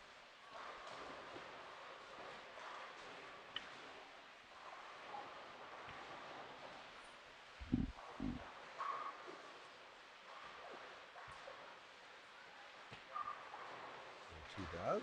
Very nice. Just noticed Caden Christensen, too. He had the front 6. These guys are silently striking over there. Yeah. They just got a 9, but They're a couple of frames behind, so we'll finish up the live stream with them. yes. All right, Matthew, let's see what he gets on his fail ball lane 50. There's 237 plus whatever he gets on this shot. And it's a strike. Very nice, 247. That's awesome. Now, question, Blair. The first on the 10th, he left a shaker 8 pin, I believe it was. Will he remember, like, oh, I left an 8 pin from a good game, or will he remember, oh, I got a lucky break in the 9th for a 5-bagger? I'm thinking I'll remember the 8 pin. Knowing the amount of bowlers I know. Exactly.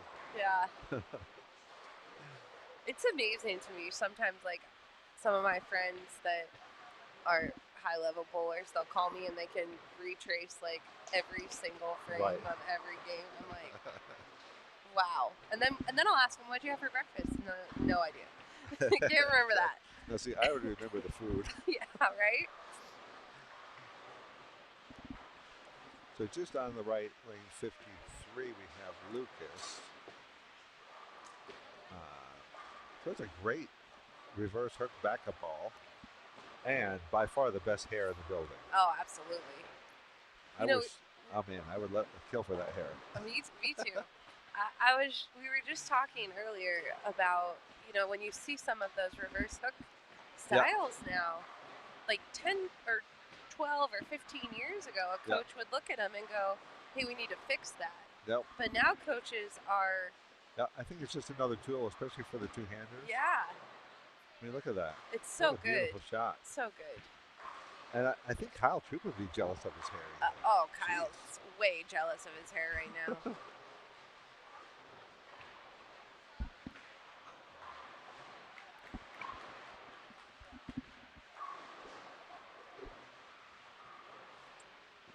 And Lucas on 53, far to the right, can strike for a 203. This is his fill ball. Looks good. Yep. 202. Nice game, though. It did look good.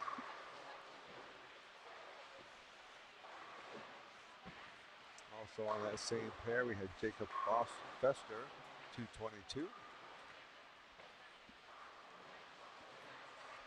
Caden recovered from his 9 out and struck. Good.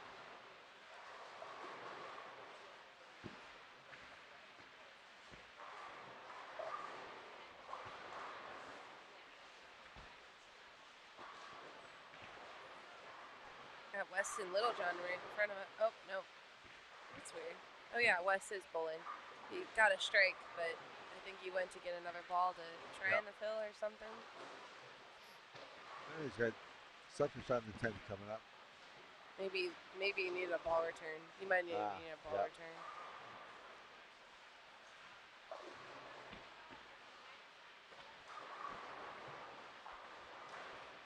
Oh, yeah, I just saw a light come down.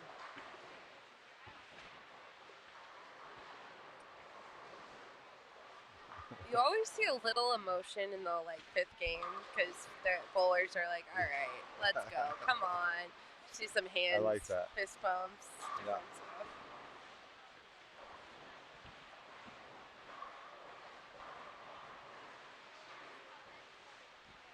We got Weston right in front of us here, lane 50, second shot on the 10th, working on a strike.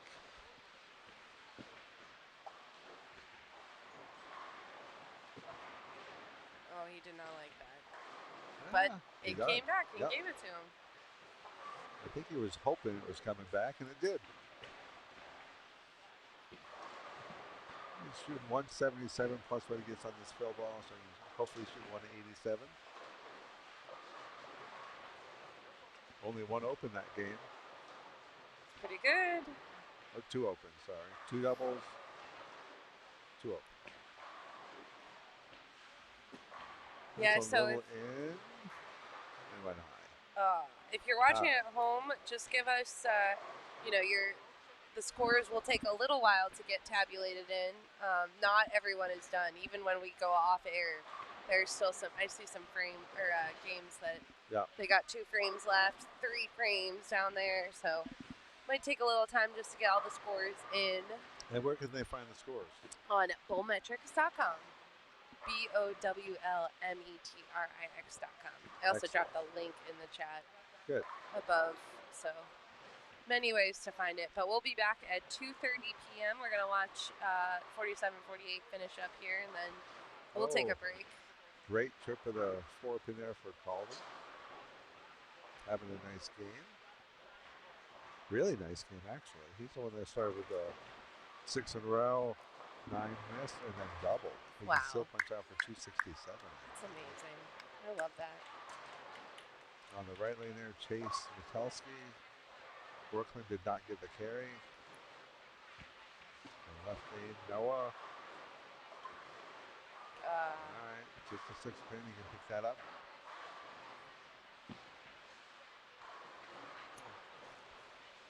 Oh, we got Dad is watching from Caden from Modesto. So Nice. you're watching right in time. You can see him bowl his 10th green. Yeah, bowling a good game too. He is bowling a really good game.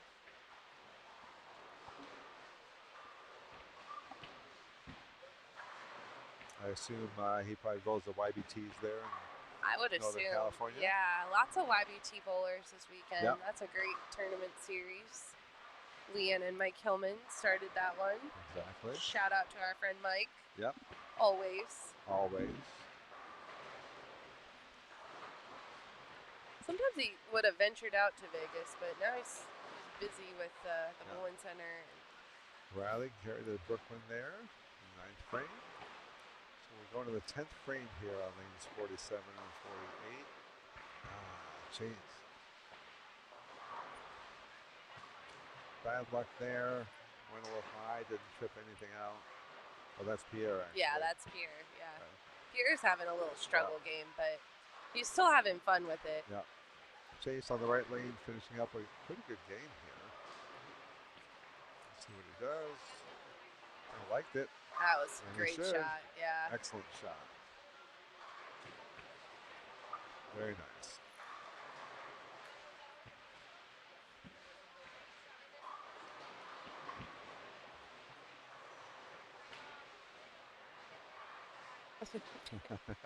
Pierre is celebrating.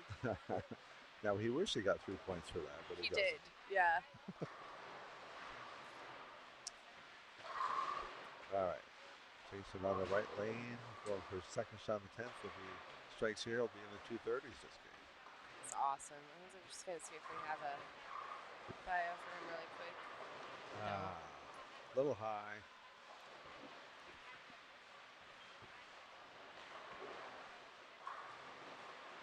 This is Caden's first SYC. Caden Christensen. He'll be up next there. He shot his first 800 series.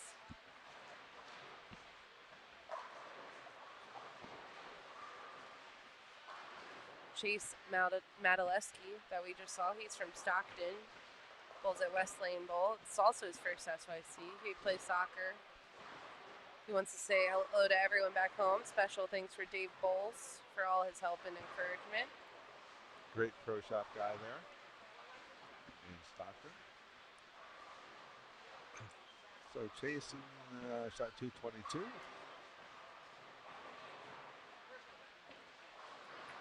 And we have Caden coming up on the right lane, working on a double. See if we can get this first one of the 10th for Dad. Let's do it. Oh, he gets the Brooklyn. He'll take it. I hope he remembers that break. Yeah. Right. Very nice.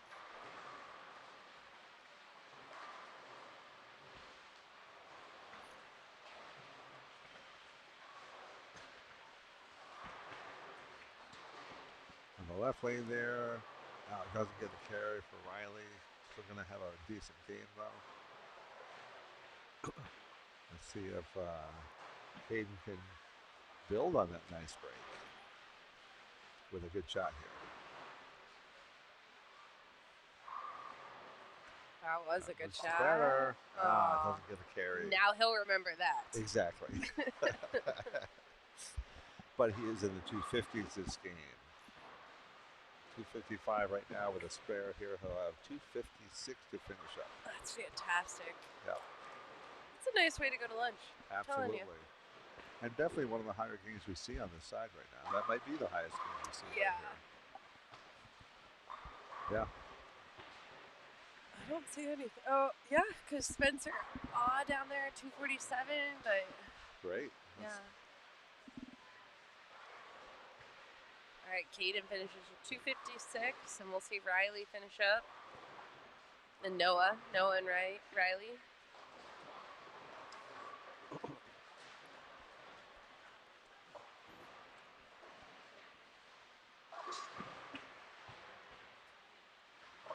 And Riley finishes up with a 195. Still Riley good on Noah, this. great shot for Noah there. First shot in the 10th. can end up in the 190s if he gets another strike here.